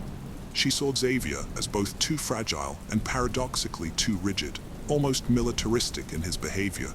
While he played the role of head of the household, he was emotionally distant, lacking tenderness and affection, and sometimes even abusive. Agnes confided in her Thursday prayer group friends about her fears regarding Genevieve's control over Xavier. She painted her mother-in-law as a mentally unstable mystic, and her concerns ran deep. On January 20th, 2011, Bernard passed away, marking a significant turning point. Given the contrast between his lavish lifestyle and financial struggles, Xavier hoped his father's demise would yield a substantial inheritance. However, he was in for a rude awakening upon reviewing his father's estate, only to find a few papers a rifle, a card, a ring, and some cash, which he promptly claimed. Within hours of Bernard's passing, Xavier used his father's card to withdraw cash. By February 2nd, he had obtained a firearms license, and by March 12th, he had purchased a silencer for the rifle. During this period, he also acquired quicklime and honed his shooting skills in his garden, targeting a balloon on a stand. When Emmanuel visited, he tried the rifle, unaware of any suspicious intent. Xavier downplayed the silencer, citing concerns about disturbing the neighbors. On Friday, April 1st, the two friends, Bernard and Xavier, visited a shooting range where Bernard's inherited rifle drew considerable attention. The following day, Emmanuel called Xavier 5 times, and they engaged in a nearly hour-long conversation. The investigation suggests that the horror unfolded on Sunday, April 3rd. That evening, Xavier, Agnes, and their children went to the movies, followed by a pleasant dinner at a restaurant. Everyone was present, except for Thomas, who was studying at a Catholic university and resided in a nearby student hostel. After their night out, the family returned to their chalet, where neighbors caught a glimpse of them, and some family members exchanged text messages with friends and acquaintances. Xavier sent a message to Christine, detailing their dinner outing. The prevailing theory is that Xavier drugged his wife and children, waiting for them to fall asleep before shooting and burying them in the garden. He also killed the family's 2 Labrador dogs. Xavier's alibi was as dubious as his actions. On Monday morning, he began contacting people in his family's social circle from as early as 6 a.m. He phoned Agnes's workplace, claiming she was unwell, and contacted the children's schools, stating that Arthur, Agnes's son from a previous relationship, had been in a motorcycle accident and that Anne and Benoit were ill. By midday, he sent a letter to the restaurant where Arthur worked, announcing Arthur's resignation due to his father's alleged transfer to Australia. There was still Thomas to account for. On the same Monday, April 4th, Xavier met up with Thomas, having dinner with him at a restaurant near his university residence. After the meal, a tired Thomas returned to his room. Thomas received an urgent message from his father the following day, claiming Agnes was in a hospital after a bicycle accident and was in a mild coma. This prompted Thomas to travel immediately. However, it is presumed that Xavier had already killed Thomas, just like he did with his siblings and mother.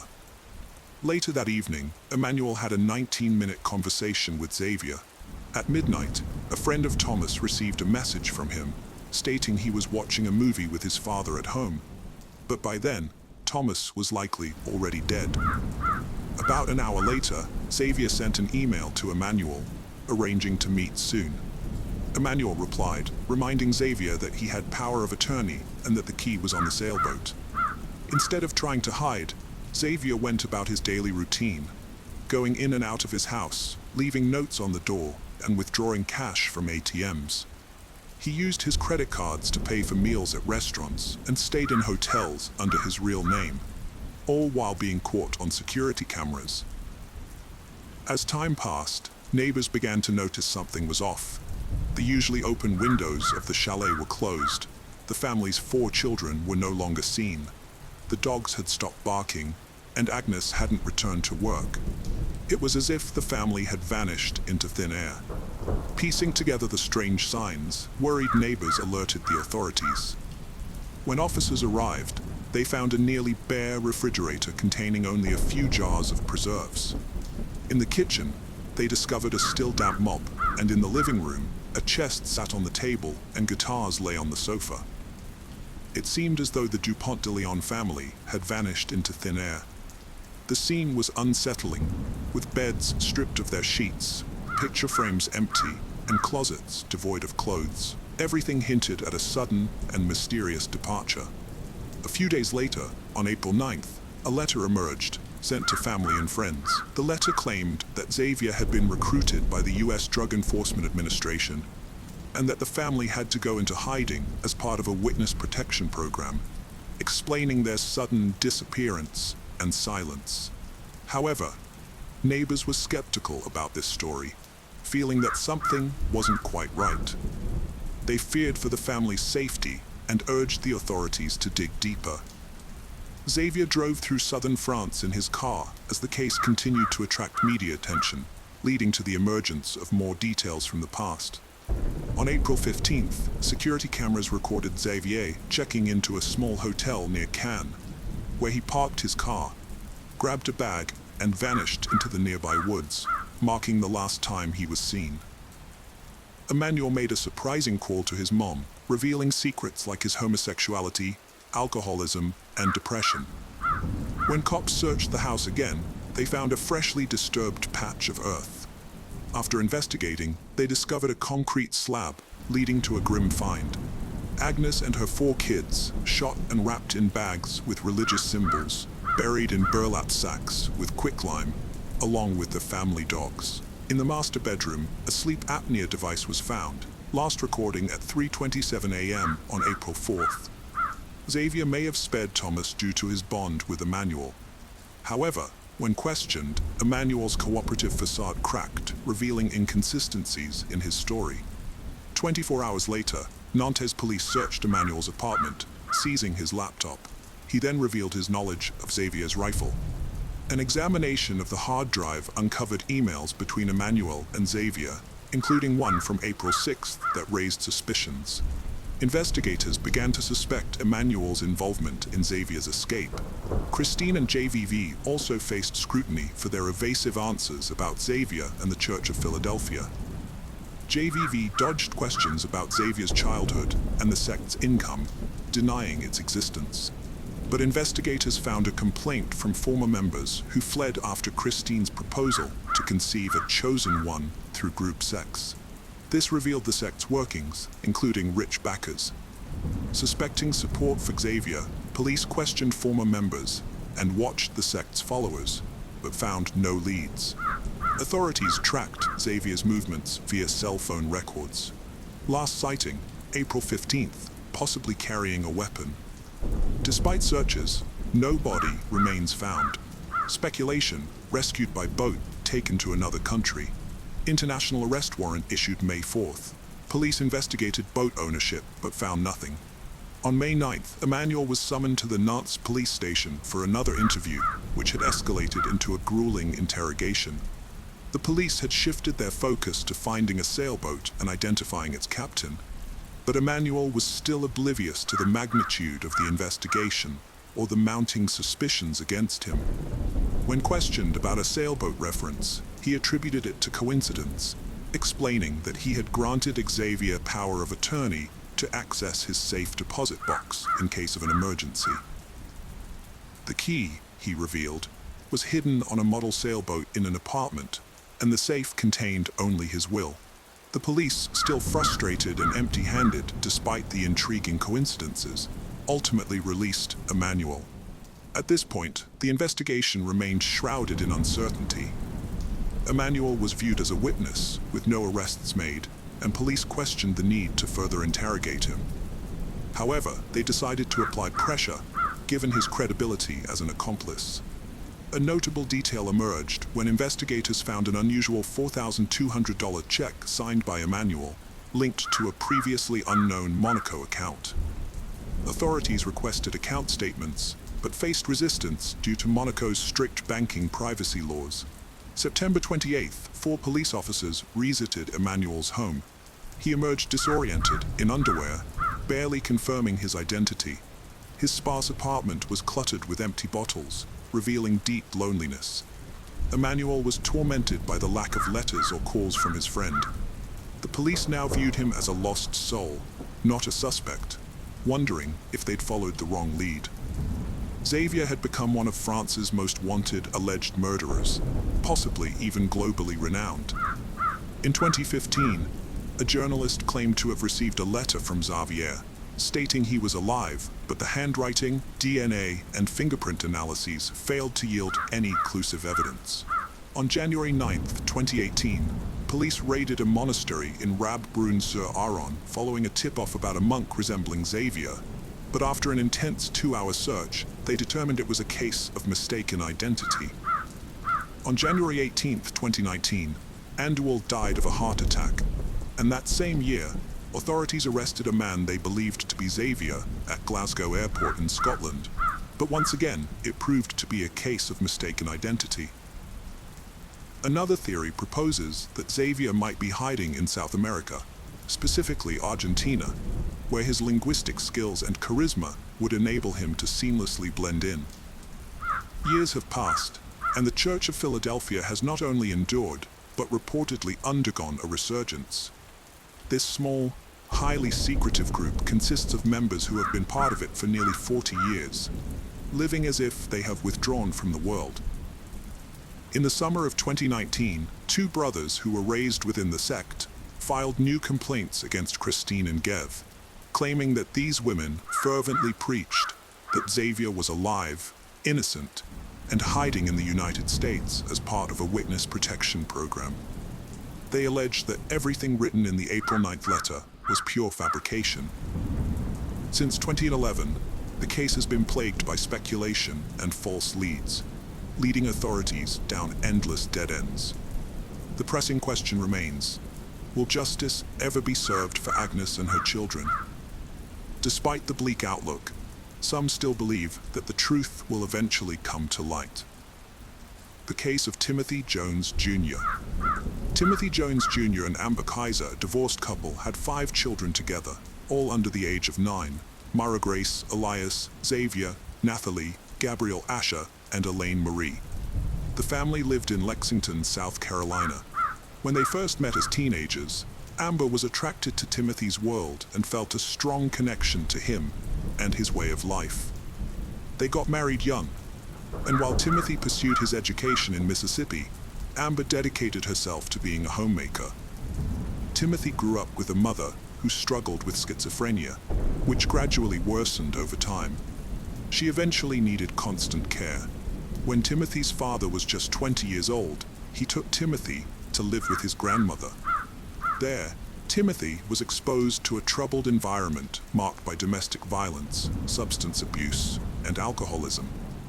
Despite a tough upbringing, Timothy displayed a natural aptitude for numbers, effortlessly solving math problems, and disassembling and reassembling computers with ease.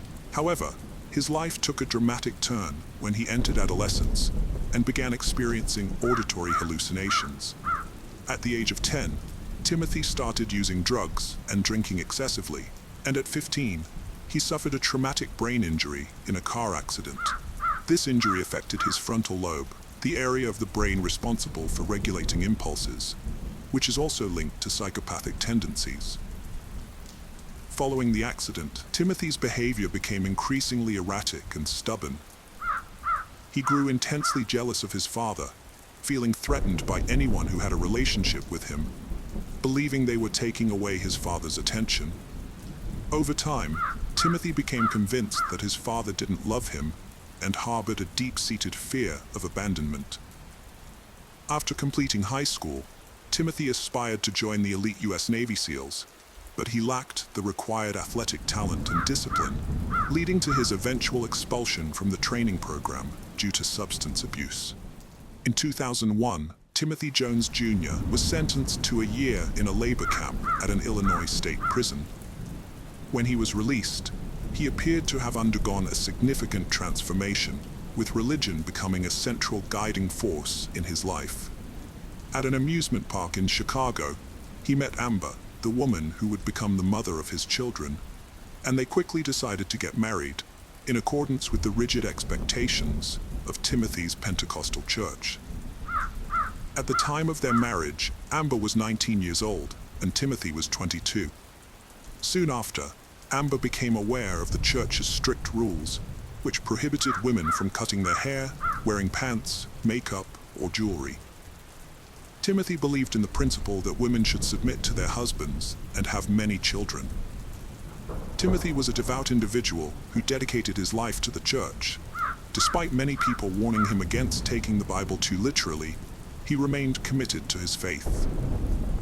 He and his spouse had 3 children in quick succession: Mara, Elias, and Nathan, each born a year apart. As their family grew, they relocated to Mississippi, where Timothy earned a degree in computer science and engineering from the state university with highest honors. Throughout this period, Timothy Jones Jr. successfully balanced his marital life, parenthood, and various jobs. His family was incredibly proud of him, recognizing Timothy as a remarkable genius with a bright future. Timothy's life seemed to be progressing smoothly. He secured a job at Intel as a computer chip manufacturer, which his wife Amber saw as a means to a better life. Having lived in student housing in Mississippi, they aspired to raise their 3 children in a larger house and even considered hiring a nanny. Timothy's dream of living on a farm led him to buy a rundown trailer on a dirt road in Red Bank. He purchased animals to raise, and Amber stayed at home to care for the kids and the animals. The problem was that Amber was isolated, with no car and no driving skills in this rural area. By 2012, they had 2 more children, and problems started to surface. Timothy questioned whether he was the father of their youngest daughter, Elaine. He also wanted Amber to homeschool the kids. Despite her limited education, she only finished high school. Amber, who already felt lonely with no nearby family, and her husband's family living far away in Mississippi, felt even more inferior to her intelligent and educated husband. Tensions rose when Timothy accused Amber of having an affair with their neighbor. Their marriage began to fall apart, and they considered getting a divorce. Timothy wanted sole custody of the children, so he visited a therapist and asked for a statement to give to his divorce lawyer, claiming he was capable of raising the children on his own. Amber, who didn't have a lawyer and was unsure of what to do, eventually decided it would be best for the children to stay with their father, as she was unemployed and lacked education. As the primary breadwinner, Timothy was granted full custody, and Amber was allowed to visit the children regularly. She left her husband and children behind. However, Timothy's mental state began to deteriorate. Haunted by his failed marriage, he started using drugs and drinking again, struggling with the voices in his head. He became easily provoked over minor issues, and Amber reported that he had once beaten her in front of their children until she lost consciousness. As Timothy struggled to balance work and taking care of the children, he hired a nanny service despite his own instability. The first 2 nannies observed that his home was spotless, and he was dedicated and attentive to his children. Later, he switched services and hired 17-year-old Crystal, who had a young daughter of her own. Timothy soon began an affair with the nanny and attempted to convert her to his religion, insisting she adopt the church's customs, such as wearing long dresses, growing her hair out, and submitting to his authority. When Crystal refused, their relationship began to fall apart. Crystal later stated that Timothy was extremely harsh towards his children, making them stand on their toes for hours, because he believed punishment was necessary to purify their sick bodies. She left after catching him trying to hit her young daughter. After Crystal's departure, Timothy hired another nanny who noticed a significant change in him. His previously clean home was now filthy, filled with trash, dirty clothes, and infested with cockroaches. Over time, Timothy Jones Jr. became increasingly violent, punishing his children daily. He started feeding them only oatmeal throughout the day, limiting them to 1 meal. In August 2014, the nanny contacted South Carolina's social services to report the neglect and abuse in Timothy's home. She described the lack of food and the physical abuse the children suffered. The abuse was so severe that the teachers at the elementary school, attended by the older children, had previously reported it to the agency months earlier. The agency had required Jones to sign a written promise never to mistreat or hit his children again, as they often arrived at school with bruises. On the afternoon of Thursday, August 28, 2014, Timothy picked up his 3 older children from elementary school and his 2 younger ones from the nanny around 7 p.m. Timothy became enraged about some broken outlets in their mobile home. He questioned his 6-year-old son Nathan about the damage, and when Nathan denied any involvement, Timothy forced Nathan to do push-ups, squats, and other exercises repeatedly, while whipping him with a belt whenever he slowed down. Amber, Timothy's ex-wife, called to talk to her kids. During the call, Nathan told his mom about the punishment he got for breaking some outlets, saying it was an accident. Timothy got angry, ended the call, and told Amber to stop protecting Nathan. After hours of being punished, Nathan was extremely tired, dehydrated, and begging for it to stop. He passed out, and Timothy carried him to bed, leaving him alone without water or any help. Phone records show that Amber tried to call back 8 more times, but Timothy didn't answer. Around 1 a.m., Timothy searched for a specific scene from the movie American History on YouTube, even though he knew Nathan was already unconscious. At around 1 a.m., Timothy took his 8-year-old daughter Mia to a local store to buy 10 packs of cigarettes. When they got back home, Timothy grabbed Mia and started choking her. Then he went to his 7-year-old son Elias and did the same thing. After that, he took off his belt and went to his 2-year-old son Gabriel and 1-year-old daughter Elaine, putting the belt around their necks and pulling until they stopped breathing. Seeing that the kids weren't moving, Timothy took their sheets and blankets, wrapped each of them separately, and put them in the back seat of his car. On Friday, August 29th, Jones's father called him at 7:43 a.m., but got no response. Later, at 9:36 a.m., the nanny tried calling Jones and finally got through to him on her second attempt. She asked if he would be taking the younger kids to daycare, and he told her not to worry, saying he would take them the following week, explaining that they were currently out of town and would return by Tuesday. Between noon and 2 p.m. that day, Jones drove around, searching online for out-of-state drugs. At 1:27 p.m., he was near Alabama, but he ignored his grandmother's multiple calls, totaling 23 attempts between 3 and 5 p.m. During this time, Jones also searched online for tobacco shops in Alabama and Mississippi, as well as campsites in South Carolina. His location was recorded in Georgia at 8:04 p.m. The next day, August 30th, his grandmother continued sending messages, asking why he wasn't responding to her calls. Then, on August 31st, his phone's location was recorded in Red Bank, New Jersey, at 10:08 a.m. Jones spent the day searching the internet for camping stores, RV parks, and landfills in South Carolina, as well as animal services. He also looked up 2 songs at 4:54 p.m. Timothy Jones Jr. received a reminder from the nanny to bring diapers when he dropped off Gabriel. An hour later, he responded, informing her that he had left South Carolina with the children to start anew, and asking her to clean the mobile home, giving her permission to take whatever she wanted from the belongings he left behind. On September 1st, Timothy was driving from one place to another.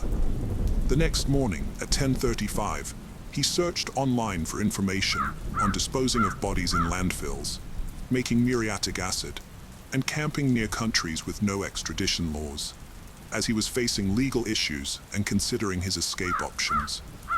Throughout the day, he received updates from the nanny, who had cleaned the mobile home. His boss at Intel also messaged him, inquiring about his work attendance, around 6 p.m. On the morning of September 3rd, a co-worker called him twice, but Timothy did not respond. Later, surveillance video captured Timothy at a well-known store, purchasing a saw, muriatic acid, garbage bags, a 5-gallon bucket, and goggles at 3:37 a.m. He also searched online for information about his missing children. On September 4th at 6:33 a.m., Timothy Jones Jr.'s location was tracked to Charleston, South Carolina, where he deposited a check for $3,508 at a bank. The next day, on September 5th, his phone was briefly turned on in Louisville, Georgia, but his exact location was not recorded. On the morning of September 6th, Jones placed the decomposing bodies of his children in black plastic garbage bags and abandoned them in a clearing along a rural forest road in Alabama, which was recorded at 9:14 a.m. The bodies had been in the back seat of his vehicle since August 29th. Later that day, at around 7 p.m., Jones was stopped at a traffic checkpoint in Smith County, Mississippi. A police officer approached his vehicle and noticed a strong, unpleasant smell coming from inside, as well as apparent bleach stains on the carpet that suggested a recent cleaning attempt. When questioned about the whereabouts of his children, Jones initially denied having any children, then claimed he had 3 children who were in South Carolina. The officers asked for the phone numbers of his father, grandmother, and ex-wife to verify the children's safety, and after making the calls, they promptly arrested Jones. Jones felt overwhelmed with sorrow and anger when he caught one of his sons playing with an electrical outlet. In a fit of rage, he grabbed the boy by the neck and choked him until he lost consciousness. Later, he used a belt to discipline his other son, as his hands were too large to fit around the boy's neck. When his eldest daughter walked into the room and saw what was happening, Jones grabbed her and choked her with his hands until her face turned purple. After the incident, Jones put his son Nathan to bed, only to discover him dead when he checked on him later. During the investigation, Jones explained that he killed his children because he heard voices in his head, leading him to believe they were plotting against him. He also thought that they would be better off in heaven. During his attempted escape, Jones drove through the southeast with the bodies of his 5 children hidden under blankets in his car. He eventually dumped their bodies in a remote Alabama forest before being arrested by chance during a routine traffic stop in Mississippi. Timothy claimed it was an accident and said the punishment he imposed on Nathan went too far, leading to the boy's death from exhaustion caused by the strenuous exercises. When he found Nathan lifeless in his room, Timothy was overcome with panic and decided to kill all his children. The pathologist found it difficult to determine the exact cause of Nathan's death, but suggested that the excessive exercise had weakened him so much that it would have taken minimal force to end his life. The investigators were puzzled as to why Timothy didn't call for emergency services if he genuinely believed it was an accident. Instead, he attempted to hide and dispose of the children's bodies on the same day. Timothy eventually agreed to take the investigators to the location where he had hidden the bodies. On September 11th, authorities recovered the remains of Timothy Jones's 5 children. The evidence collected from his car was handed over to South Carolina authorities and included personal items such as family photos, children's clothing, drawings by the children, letters written by their mother to the children, Timothy Jones's university diploma, and his passport. Additionally, handwritten notes by Jones were found, detailing to-do lists that included instructions on how to dispose of bodies, including grinding bones into powder or small pieces, and burning them. The lists also mentioned supplies needed, such as camping gear, gasoline, and muriatic acid. Upon his arrest on September 13, 2014, Jones was placed in a special isolation cell away from the general prison population. Since then, he has undergone evaluation by various mental health professionals, including psychiatrists, clinical psychologists, and forensic experts. Although the experts' opinions differ, some have diagnosed Jones with schizophrenia, bipolar disorder, schizoaffective disorder, or personality disorder. These experts suggest that Jones's mental state at the time of the crime might have been exacerbated by his drug use and a traumatic brain injury he suffered at the age of 15, which could have contributed to an underlying psychotic condition. In late May 2019, Timothy Jones Jr. was tried for a crime considered one of the worst murders in South Carolina's history. The trial featured weeks of intense testimonies and evidence presented against him. After only 2 hours of deliberation, the jury delivered a verdict on June 13, 2019, sentencing Jones Jr. to death. Currently, he is being held in solitary confinement at a correctional institution, where he wears a green jumpsuit that distinguishes him as a death row inmate. The case of Rosanna Galliano. Rosanna Galliano was born in Buenos Aires, Argentina, in the late 1970s. She was the youngest child, with 2 older brothers, Oscar and Gustavo, and a sister, Monica. Her parents were Raldo and Graciela. While details of her childhood and teenage years are scarce, it's known that she finished high school in the late 1990s. During this time, her father, Raldo, worked as a mechanic. In early 2001, Jose Arce visited Raldo's workshop, where he met Rosanna. Born on November 22, 1948, Jose had spent over 30 years living abroad, including time in Greece and the United States, where he was imprisoned for 4 years for drug trafficking. He returned to Argentina in 1996, owning 8 properties in a posh area of Buenos Aires. Jose and Rosanna started dating quickly after meeting at her father's shop, where he brought his vintage car for repairs. Despite their significant age difference, Jose appeared financially stable, thanks to his mother Elsa, who still lived in the United States. When 52-year-old Jose proposed to 22-year-old Rosanna, her mother Graciela expressed concerns about their age difference.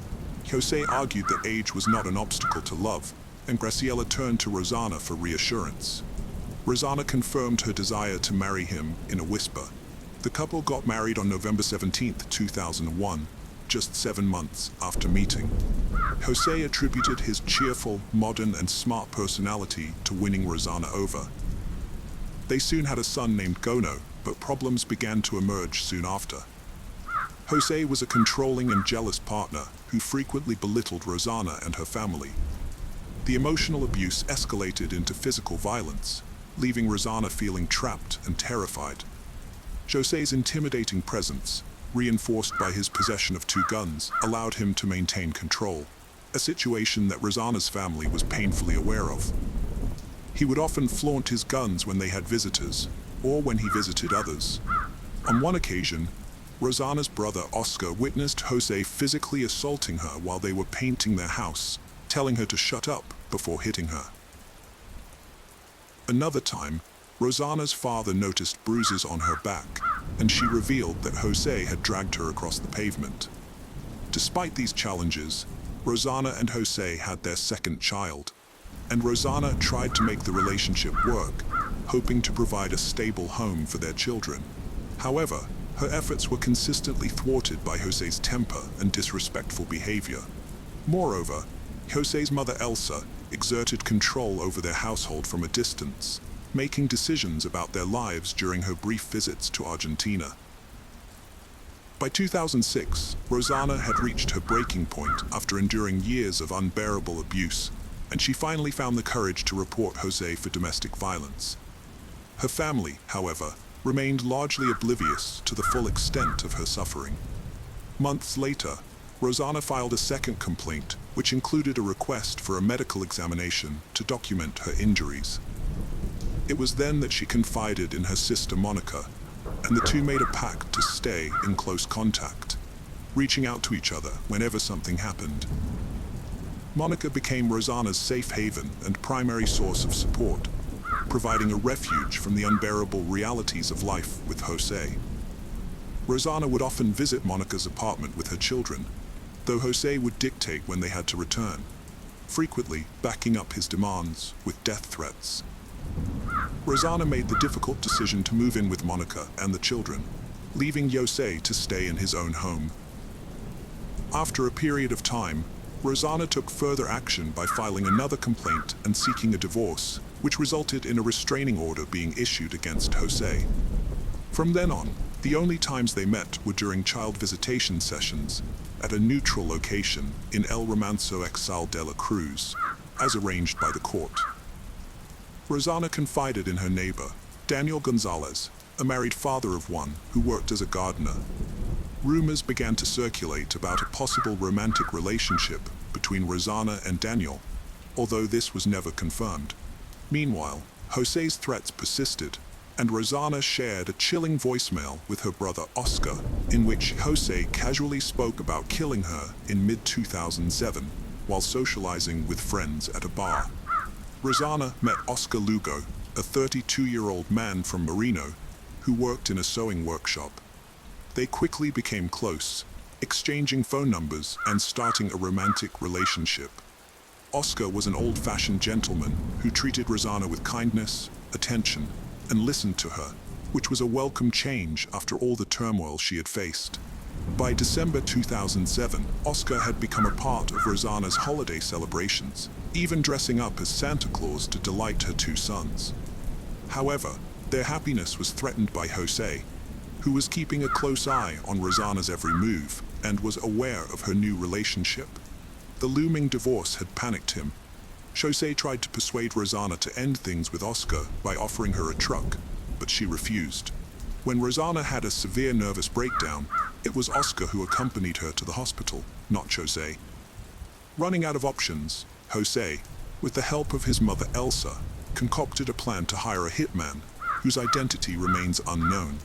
On January 16, 2008, Rosanna and her sister Monica went to El Rano to pick up her sons, aged 4 and 3. However, Jose delayed the handover, making excuses. At 9:15 p.m., Jose called Rosanna, claiming that Geronimo had a fever and that he would take him to the hospital and return him the next day. But Rosanna insisted on taking care of Geronimo herself and asked for the children to be returned. The call was brief, and Rosanna then went back inside. Around 10 p.m., Rosanna sent Oscar Lugo a casual text about their plans for the next day. Later, at 10:50 p.m., Rosanna and Monica sat down for dinner when Jose called again, unleashing a deadly trap. Rosanna stepped out into the garden to improve the reception, but a shadowy figure emerged from behind the trees and shot her 4 times with a .45 caliber gun. Monica, hearing the shots, screamed as Rosanna staggered and fell. Panicked, Monica tried calling 911, but the call wouldn't go through. She then asked her boyfriend to alert the police. Meanwhile, Oscar Lugo, oblivious to the events, attempted to contact Rosanna at 11 p.m., but got no response. He then tried to reach Monica, but she didn't answer. The police investigation revealed that the shooter had entered from an adjacent vacant lot. A witness reported seeing someone fleeing through a gap in the fence, but couldn't provide a clear description due to the darkness. Jose was left stunned after being questioned and subsequently requested a lawyer to take over the proceedings before departing the following day. Meanwhile, a red sweater was discovered during further searches, which Rosanna's relatives identified as belonging to Jose, solidifying his position as the prime suspect in their minds. The case garnered widespread media attention, sending shockwaves throughout the country and sparking a scandal as Jose and his mother publicly proclaimed his innocence, while also making disparaging remarks about Rosanna and suggesting that her multiple lovers should be investigated instead. After the incident, Daniel the gardener became reclusive, shunning all human contact. On the night of Rosanna's funeral, Raldo observed Jose lurking in the distance, watching from his truck without offering condolences or joining the mourners. Jose's defense strategy later focused on discrediting Monica, Rosanna's sister, and the sole witness by raising questions about her behavior, such as why her clothes bore no blood stains and why she had prioritized calling for help over assisting her sister. However, this theory lacked credibility, and the investigators countered that the murder weapon was too heavy for a woman to wield. The detectives also highlighted a crucial point. Anyone familiar with the house would know that Rosanna had to venture outside to get a cell signal, suggesting a high degree of premeditation in the crime. During the investigation, Rosanna's sons were cared for by their father and grandmother Elsa, while their grandmother Graciela was granted limited access. In contrast, Monica and Oscar were denied access, with Jose citing safety concerns for his sons, despite the legal restrictions. The children longed to see their aunt Monica, prompting Jose to occasionally allow supervised visits. Monica seized these opportunities to take the children to see a psychologist. Eventually, Graciela successfully obtained visitation rights, although she was denied guardianship. In a contemporaneous interview, Jose claimed that Rosanna had 4 lovers, all of whom had criminal records. According to Jose, Rosanna engaged in intimate relationships with these men to uncover their secrets, which she then leveraged to blackmail them for personal gain. Meanwhile, following threats, Oscar was placed under police protection as a protected witness in his sister's case, requiring him to wear a tracking bracelet. As 2007 drew to a close, investigators still lacked concrete evidence to bring charges against any of the suspects. However, a significant breakthrough came a year after the murder, when Jose was arrested in January 2008, charged with aggravated homicide due to their romantic relationship, premeditation, and the alleged involvement of multiple perpetrators. 4 years after the attack, Oscar exercised his visitation rights to take his nephews to play soccer, sharing a heartwarming hug with the 6- and 7-year-old boys. In April 2013, the trial commenced. Jose maintained his innocence during the May proceedings, but the trial was delayed when he suffered a stroke, ultimately pushing the final verdict to November 2013. The judges concluded that the murder was meticulously planned, bearing the hallmarks of organized crime. Jose and Elsa were found to have chosen the time and place for the attack, aware that a phone call would lure Rosanna outside, rendering her vulnerable. The court determined that financial motives drove the murder, as Jose sought to avoid splitting the marital assets. Jose and Elsa received life imprisonment sentences. The higher court upheld the conviction, citing Jose's threats, the domestic violence endured by Rosanna, and the dominant influence of his mother. The actual perpetrators of the shooting were never identified. In 2015, Jose and Elsa were placed under house arrest, with Jose's health and Elsa's age cited as reasons, allowing the children to reunite with them. The media continued to follow the children's story for years, during which Monica and Graciela had no contact with them. The boys were shuffled between homes familiar to their father, but unknown to Rosanna's family. In January 2017, the court granted the children a weekend visit with their maternal grandparents for the first time. The Galliano family prepared their home with fresh paint, a thorough cleaning, and decorations, and Graciela cooked their favorite dish. That weekend, the Galliano home was filled with joy as the boys played soccer, video games, and even asked to sleep in their grandmother's bed, whom they hadn't seen in over 2 years. On November 24, 2018, Jose passed away after another stroke. The event was another devastating blow for the children, who attended their father's funeral. During the funeral, they expressed their concerns about their future to their Aunt Monica, who reassured them with calmness and love, promising to support whatever they decided. They chose to live with Monica, who then had to confront Elsa to communicate the boys' decision. Through these and many other instances, it was clear that Monica always prioritized her nephew's wishes, whether they wanted to talk or preferred silence. Monica's primary goal was to provide stability and comfort for the boys.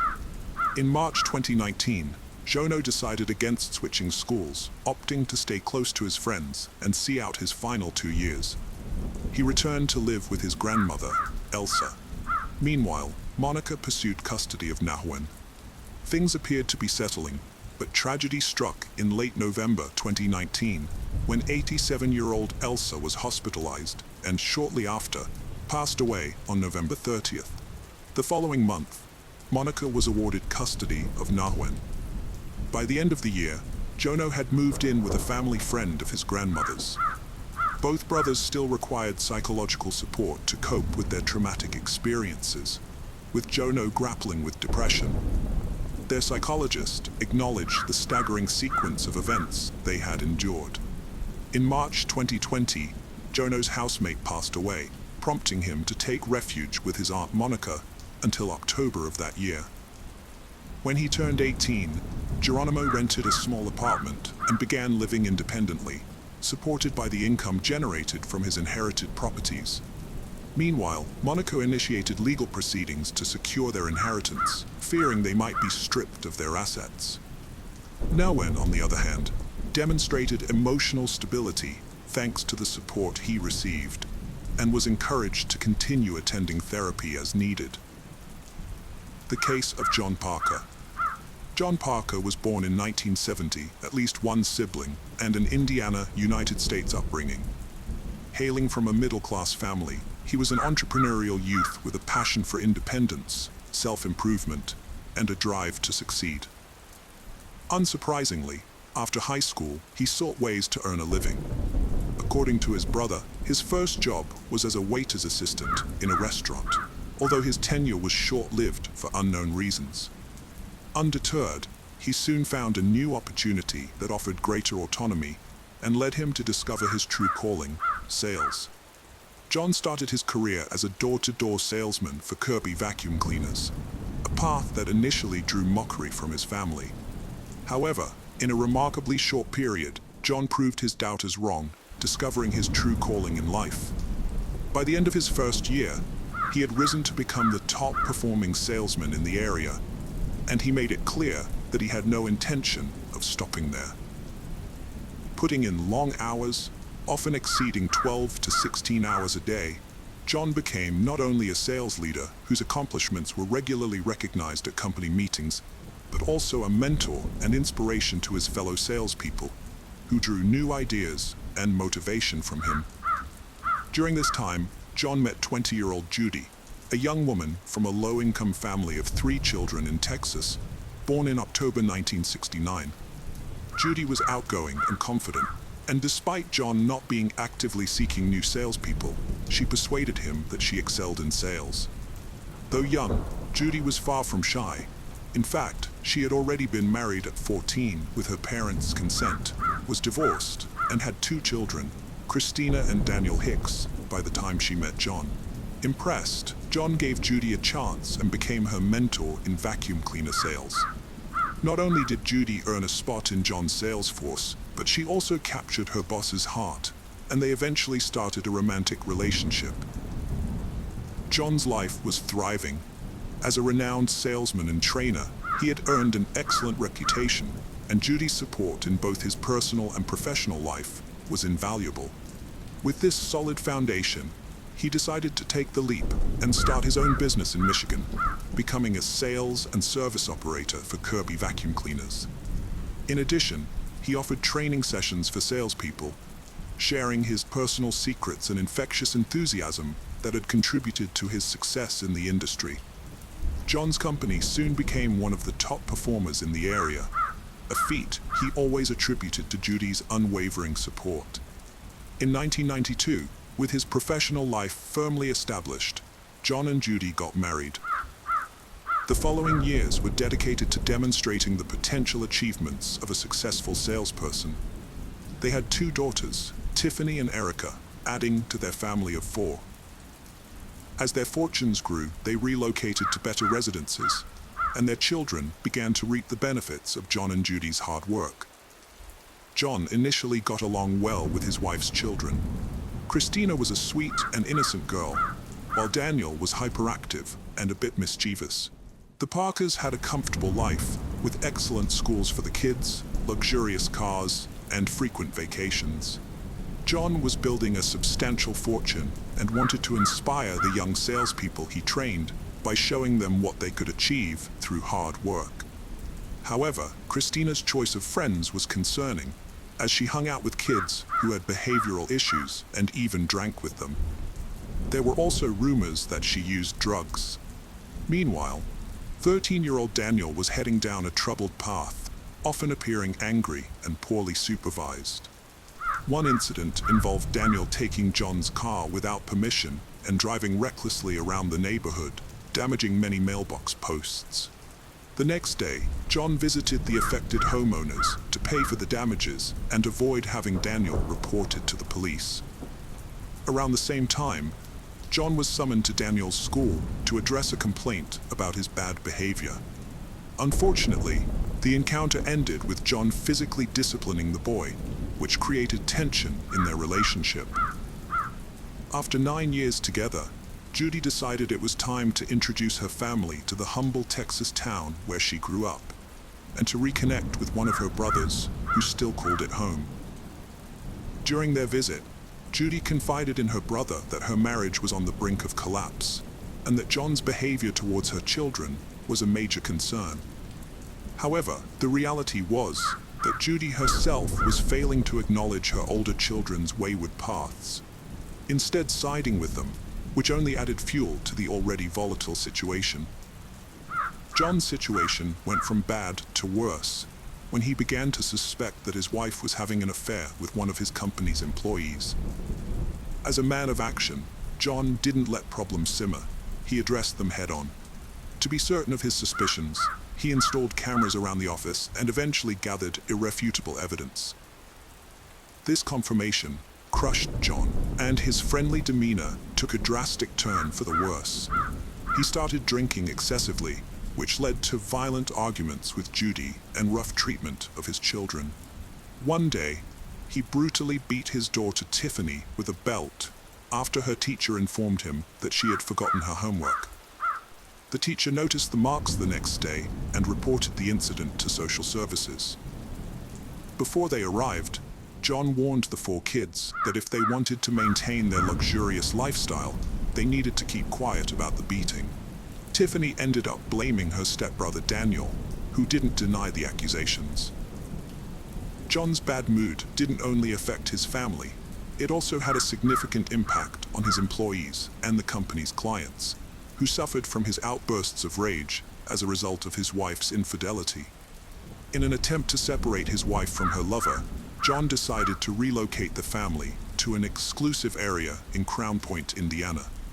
Despite still loving Judy and hoping that by removing her from temptation, they could start anew, things didn't improve.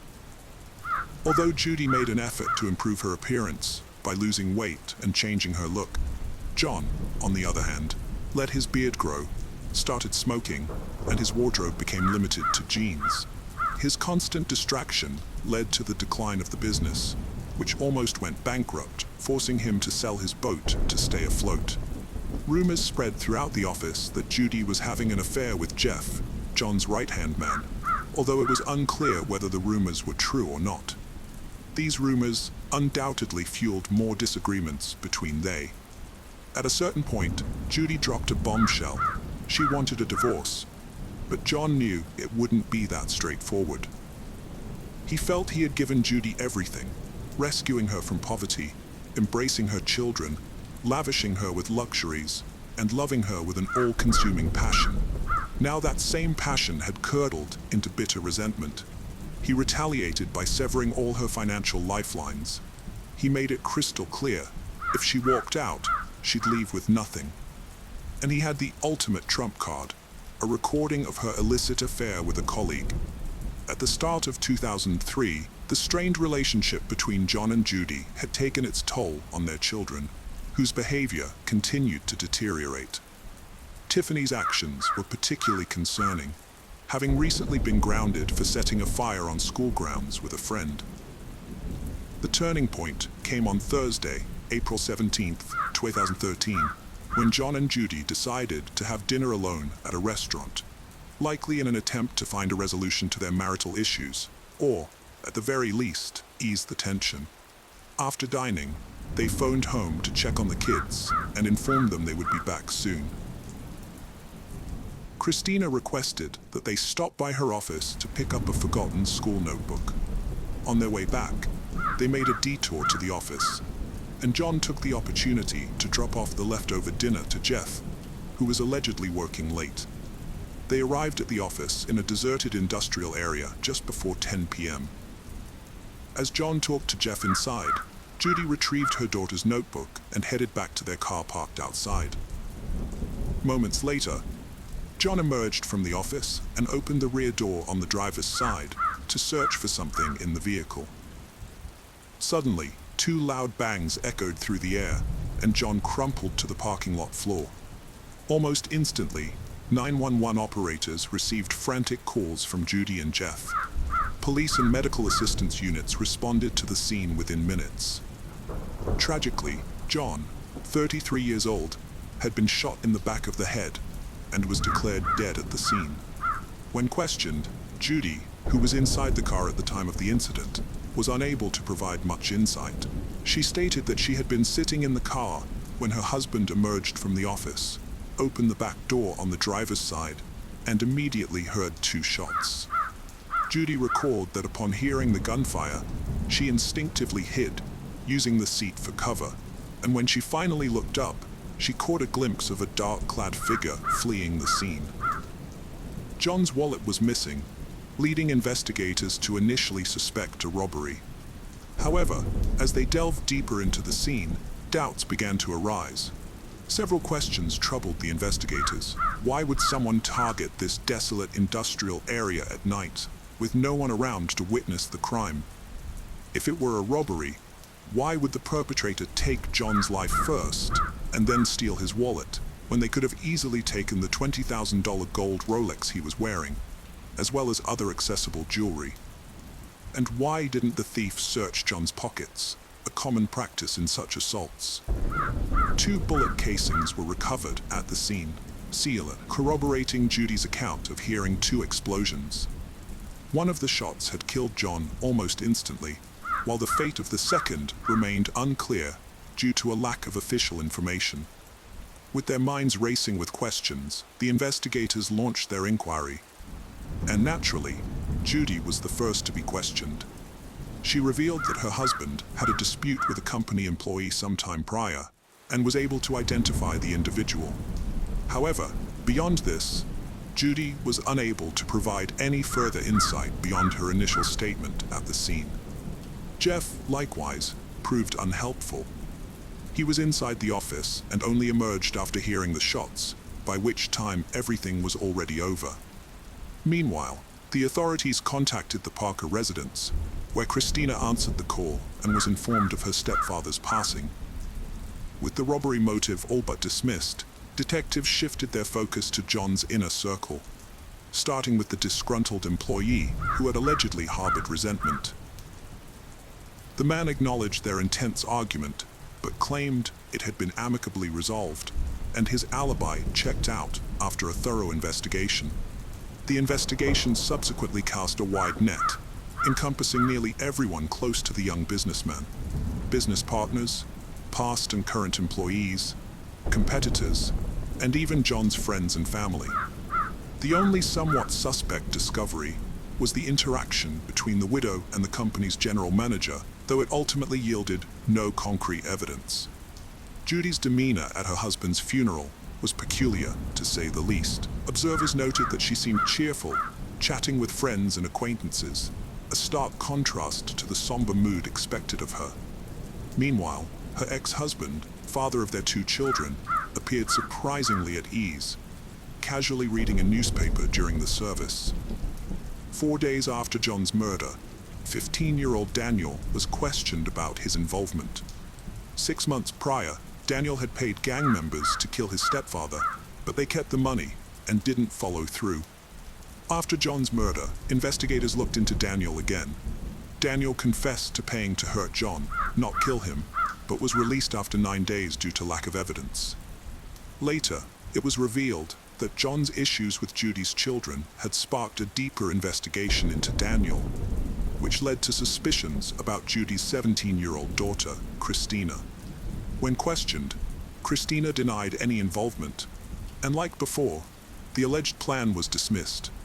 Investigators became curious about the funding behind these schemes, suspecting Judy as the primary source, given that both teenagers had expressed a desire to eliminate John. Further inquiry revealed that Judy and John's relationship had significantly deteriorated prior to his death, with at least one of Judy's extramarital affairs coming to light. However, sources indicated that John was committed to salvaging the relationship and had no intention of leaving his wife. The primary motive behind Judy's alleged targeting of her husband seemed to be financial, with detectives discovering 2 life insurance policies totaling $1 million. Judy had attempted to claim this money following her husband's death, but the insurance company initially refused to pay out, citing the ongoing investigation into his death. The payment was further complicated by John's father, who harbored suspicions about Judy's involvement in his son's demise. Despite these leads, the case eventually stalled, with only circumstantial evidence available. However, significant changes occurred within the Parker family household. Judy was rarely home, preoccupied with her new partner, Jeff, John's trusted manager. In her absence, the older siblings took care of their younger half-sisters, Tiffany and Erica. Months later, Judy and Jeff decided to move out of state with Judy's younger daughters, while Daniel went to live with his biological father. Christina remained in the house, now pregnant and with a boyfriend. Although the case stalled, authorities stayed vigilant, revisiting files for a break. After a new lead, they questioned Christina and Daniel's schoolmates, who confessed to selling them a gun. This tip led detectives to Christina's family land, where they found bullet casings matching those from John's crime scene. In 2007, a narcotics officer, who had been investigating Christina's ex-boyfriend in a drug-related case, came forward with crucial information. The ex-boyfriend, seeking a more lenient sentence, revealed a conversation he had with Judy in which she implicated her son Daniel as the one who had fired the fatal shot that killed John. When confronted with this new evidence, 21-year-old Christina, whose connection to the murder weapon had already been established, quickly began to cooperate. She confessed to buying the weapon and calling her parents on the night of the incident, asking them to stop by the office under the guise of picking up forgotten homework. She also admitted to being involved in the plan to kill John, with her brother Daniel as the designated shooter. When 19-year-old Daniel was apprehended in Arizona, he was confronted with the new ballistics evidence and his sister's testimony. He promptly confessed to shooting John, but claimed that Judy, their mother, orchestrated the entire plot. Daniel revealed that Judy had fraudulently cashed company checks to raise the $7,500 needed to hire hitmen. But the initial plan failed when the hired individuals took the money without fulfilling their contract. Judy then allegedly instructed them to buy the weapon for Daniel to use. Moreover, Daniel claimed it was Judy's idea to fabricate the pretext for leaving the house that night by making the call about the homework. He admitted to shooting John once in the head, and the second shot was an accidental discharge while searching John's pocket for his wallet, as per his mother's instructions. He was also told to return home without arousing his younger sisters, a task made possible by Christina, who kept the girls occupied with television. The siblings alleged that their mother had coerced them into committing the crime by claiming they were victims of abuse at the hands of John, and promising them a better life filled with more money and freedom.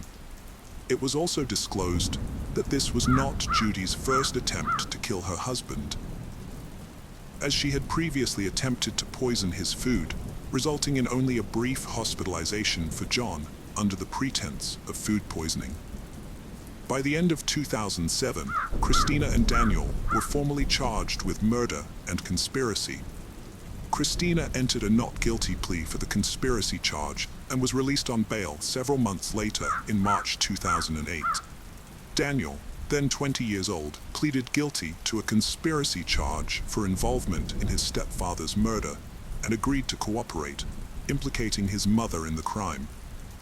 In exchange, prosecutors agreed not to pursue the more serious charge of murder, although Daniel still faced a sentence of 20 to 25 years in prison. According to Daniel, nearly a year prior to the incident, when he was just 14, his mother and sister first approached him to participate in John's murder.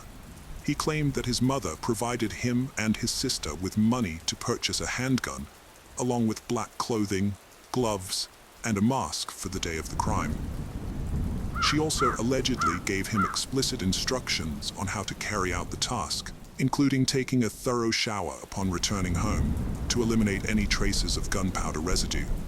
Ultimately, Judy took it upon herself to dispose of the weapon, the clothes worn during the crime, and her husband's wallet.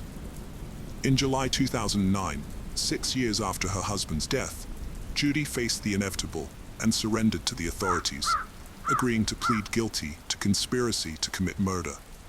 By doing so, she acknowledged her role in planning, executing, and covering up the crime. The prosecution requested a life sentence with a minimum of 28 years and a maximum of 35 years. Nearing 40, Judy was sentenced to 33 years in prison in late August 2009. The following month, Daniel received a 23-year sentence, and in early October, Christina, who pleaded guilty to aiding a criminal, was sentenced to 5 years. Press reports indicate that Daniel was released in 2017 after participating in a community transition court program and subsequently lived a low-profile life. Cristina served 4 years of her sentence and was released in 2013, but tragically died from a drug overdose shortly after her release. This case is defined by unrelenting greed. Judy's difficult early life and subsequent success only fueled her insatiable desire for more, driving her to commit appalling crimes. Tragically, her actions not only ruined a thriving entrepreneur, but also had a profound impact on her 4 children, resulting in 2 being imprisoned and leaving the younger ones once again without their father and mother.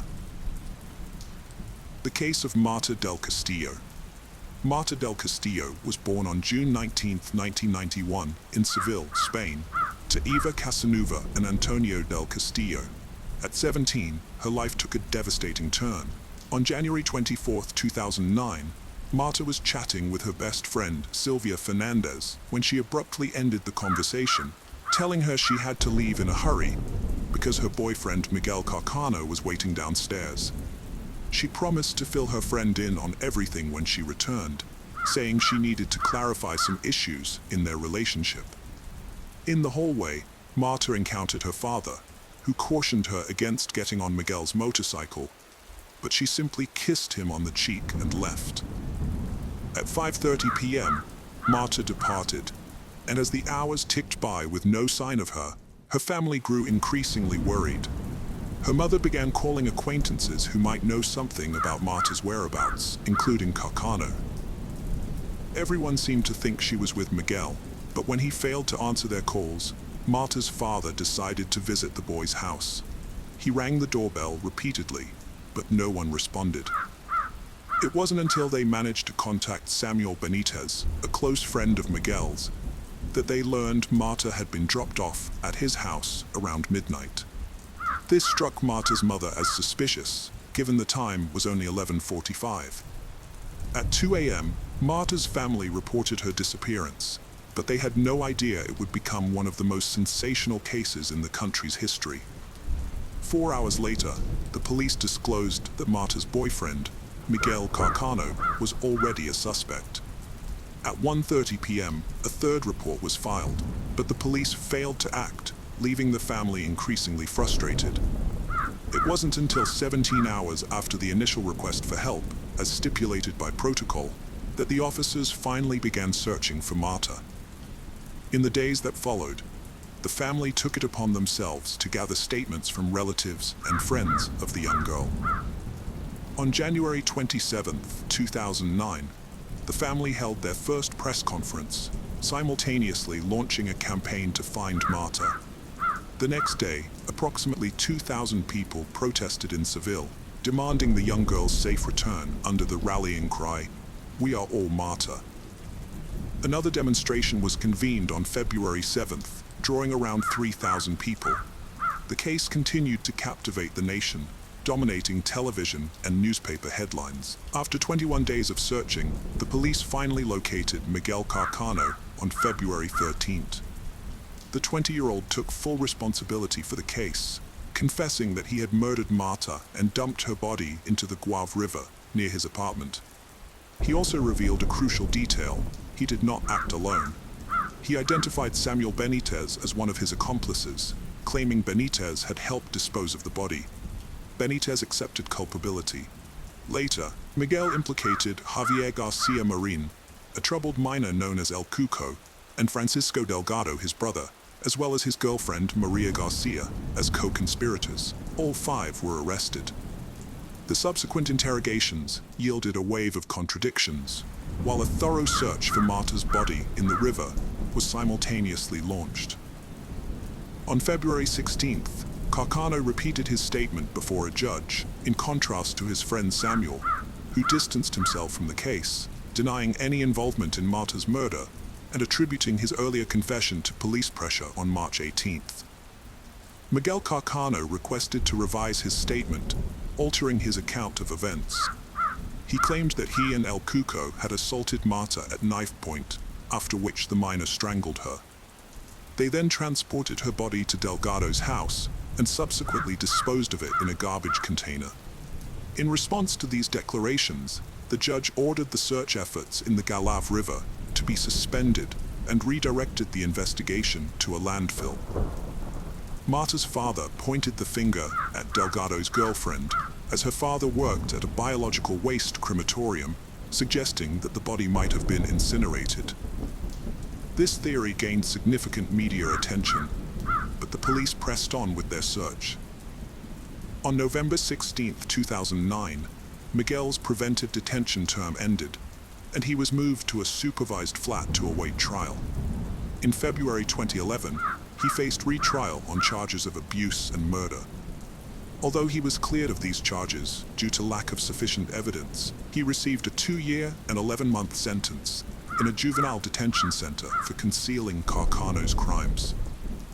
On October 17, 2011, the trial of the 4 adult defendants finally began. During the trial, Miguel Carcano provided new details about Marta's murder, stating he had struck her with an ashtray during a heated argument, which led to her death. He revealed that his previous statements about abusing her were false. His brother, his brother's girlfriend, and Benitez maintained their innocence, claiming they knew nothing about Marta's body, and that Carcano fabricated stories to shift the blame.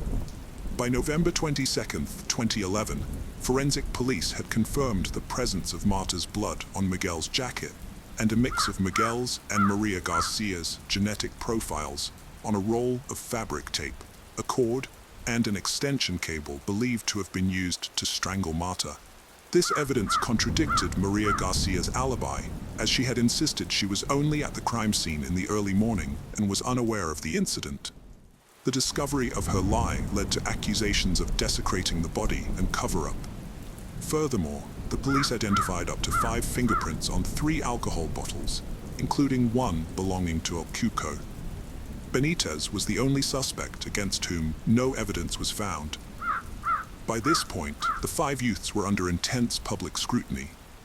The initial trials took place with a significant police presence, and the prosecution sought prison sentences for Carcano, Benitez, Delgado, and Garcia, relying on a total of 90 witnesses, including national police officers and experts, 30,000 pH monitorings, crime scene photographs, DNA evidence collected by the forensic police, and items discovered at the Leon 13 residence. The trials sparked a public outcry, with people pressing against the police cordon, demanding to see Marta's body.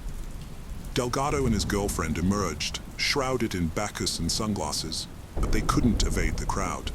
A woman confronted them, hurling insults, while others tried to rip off their sunglasses, pushing them to expose their faces to the throng. During the trial, El Cuco's mother granted an interview, her face obscured. She vehemently maintained her son's innocence, claiming neither she nor he had any knowledge of Marta's whereabouts.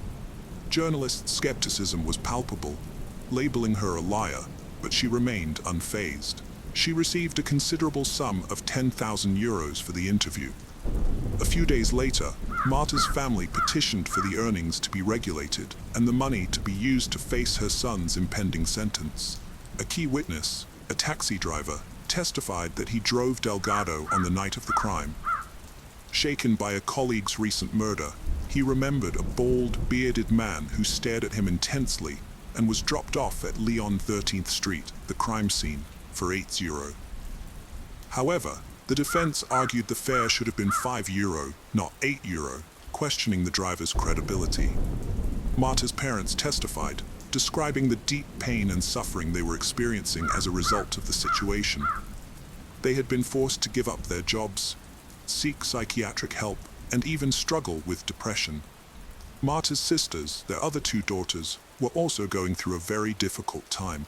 The whole family just wanted the ordeal to come to an end. The jury's verdict in 2012 disappointed the family. Carcano got a 21-year, 3-month sentence for the girl's murder.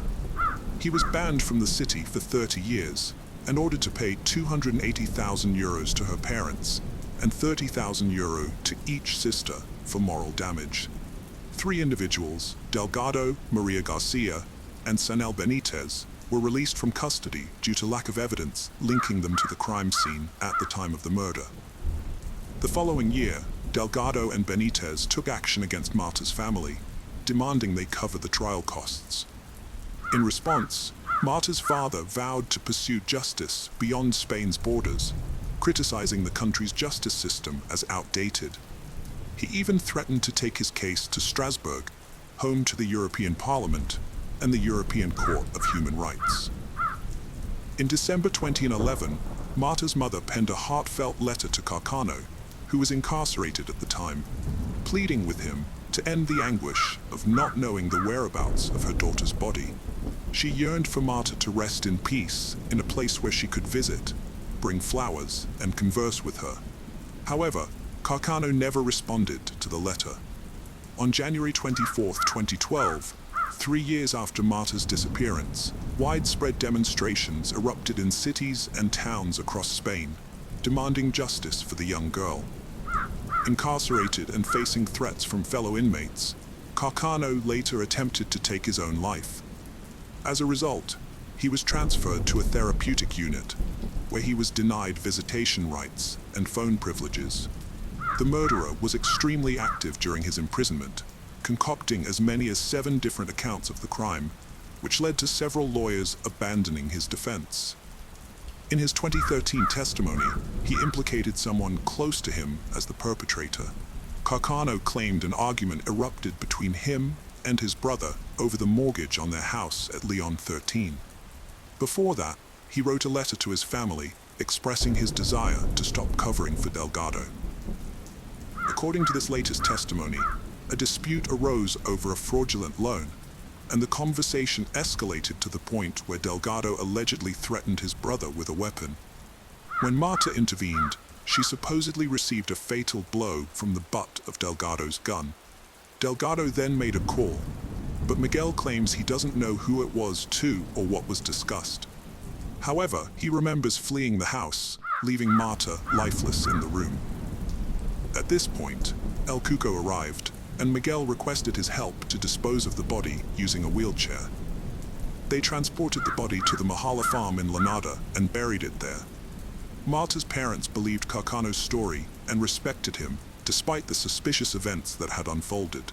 They asked for the investigation to be reopened, with a focus on Miguel's brother. However, the prosecution and the judge did not take the statements seriously. Marta's father decided to visit Carcano in prison, asking him to cooperate. He told Carcano that he had bought the house at Leon 13 and promised that it would be his once he was released if he helped find Marta's body.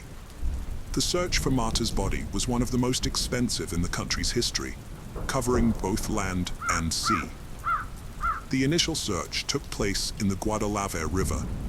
However, when agents tried to recreate the events, several inconsistencies appeared. It became clear that it was impossible for the 3 individuals, Carano, El Cuco, and Benitez, to transport the body together on a motorcycle, especially since they would have had to carry Marta's body. During the reenactment, the body fell to the ground as soon as the motorcycle started moving. After Carano made the claim that Marta's body had been dumped in a trash bin, a massive search operation was launched at the city's main landfill. Due to the significant time that had passed since Marta's disappearance, and the enormous amount of waste the landfill received daily, the search team estimated they would need to sift through around 40,000 tons of garbage to find any evidence. The search effort lasted 32 days, but was unsuccessful, mainly because Carano kept changing his story, providing up to 4 different locations where he claimed the body was buried, prompting new searches each time. Search paused due to lack of funds during Interior Minister Alfredo Perez's tenure.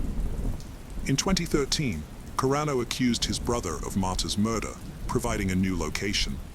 Despite damaged credibility, a new search was launched. Carano guided police to the area, but failed to provide precise directions. Police excavated 6 farms, scanning 10,000 square meters, but found no evidence. All the searches were in vain, and at the request of the parents, the search for the body was halted on 2015. The public ministry asked the defendants to jointly compensate the Ministry of the Interior with a sum of $666,329. Oscar presented himself to Roselia, Marta's mother, as a criminal, but in reality, He was an infiltrator seeking a confession. Over time, they began to meet frequently, and Rosalia trusted him with the keys to her house. Oscar recorded 600 hours of conversation between Rosalia and her surroundings. In October 2011, El Cuco was already granted release permits from the juvenile center to which he had been sent for covering up for Carano. During a conversation, Oscar asked the young man if he thought the police were following him, to which El Cuco responded affirmatively, asserting they would do so to find out where they got rid of Marta. This statement forever incriminated him. After finishing talking, El Cuco immediately realized what he had said and quickly rectified, asserting he hadn't done anything, while Oscar played along as if he hadn't noticed. In other tapes, El Cuco mocked the police's efforts to find the body, and Rosalia discussed how inept the investigators had been for not auditing the calls from her mobile phone.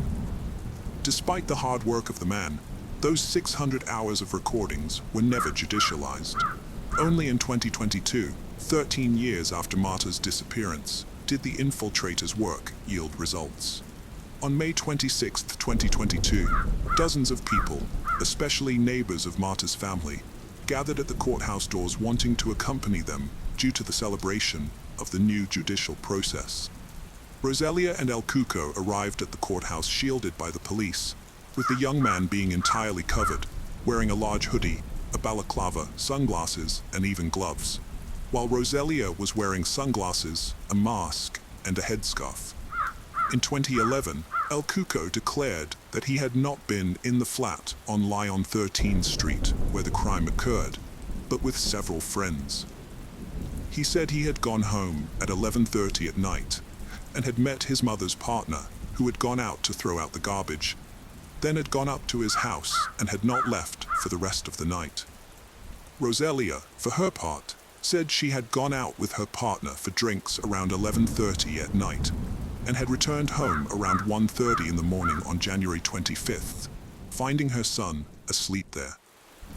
El Cuco confessed that on the night of January 24th, Carano called him after having murdered Marta and asked him for help to bury her body. Along with Benitez, they took his mother's car and went to Lyon 13, where Delgado was also found. Meanwhile, Rosalia was at the bar and stayed there until 4:30 in the morning when she got home, and her son was still missing. Both El Cuco and his mother were charged with perjury, the ACT aggravated by having obstructed the judicial procedure ongoing since 2009. Both El Cuco and Rosalia accepted responsibility for their acts. The trial was held, and the judge suspended all scheduled witness statements, leaving Marta's parents distressed as they had called Carcano to testify in hopes he would finally reveal their daughter's whereabouts. On June 9, 2022, both El Cuco and Rosalia were sentenced to 2 and 2 years in prison, and the judge also imposed a fine of 11,440 each and a civil liability payment of 30,000 euros to Marta's parents. However, they didn't care about the money. They still wanted just one thing: to find the body of their daughter. That same year, the investigative judge authorized the expert to access the mobile phones of Carano and Marta. However, he did not grant permission to do the same with the rest of the individuals involved in the case, as there currently is no evidence against them. Carcano consented to his phone being examined, insisting they would find evidence pointing to his brother as the actual murderer. Yet the main goal was to determine the location of the long-sought body. Although looking for new leads in the criminal case was prohibited, the expert never submitted his findings, and thus the case was closed indefinitely in November 2022. 13 years after Marta's murder, the civil court decided to close the separate investigation for the search of the body, deeming the legally stipulated investigation period as expired without any new significant discoveries. Marta's parents came to terms with the fact that Carcano would never reveal the location of their daughter's body and decided to sell the flat where the crime occurred. Marta's case will join countless other unresolved cases worldwide, with documents gathering dust on a desk.